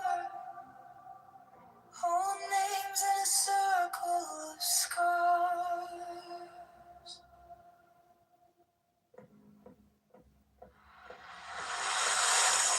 Copper on my tongue, eyes turn to an ashen star.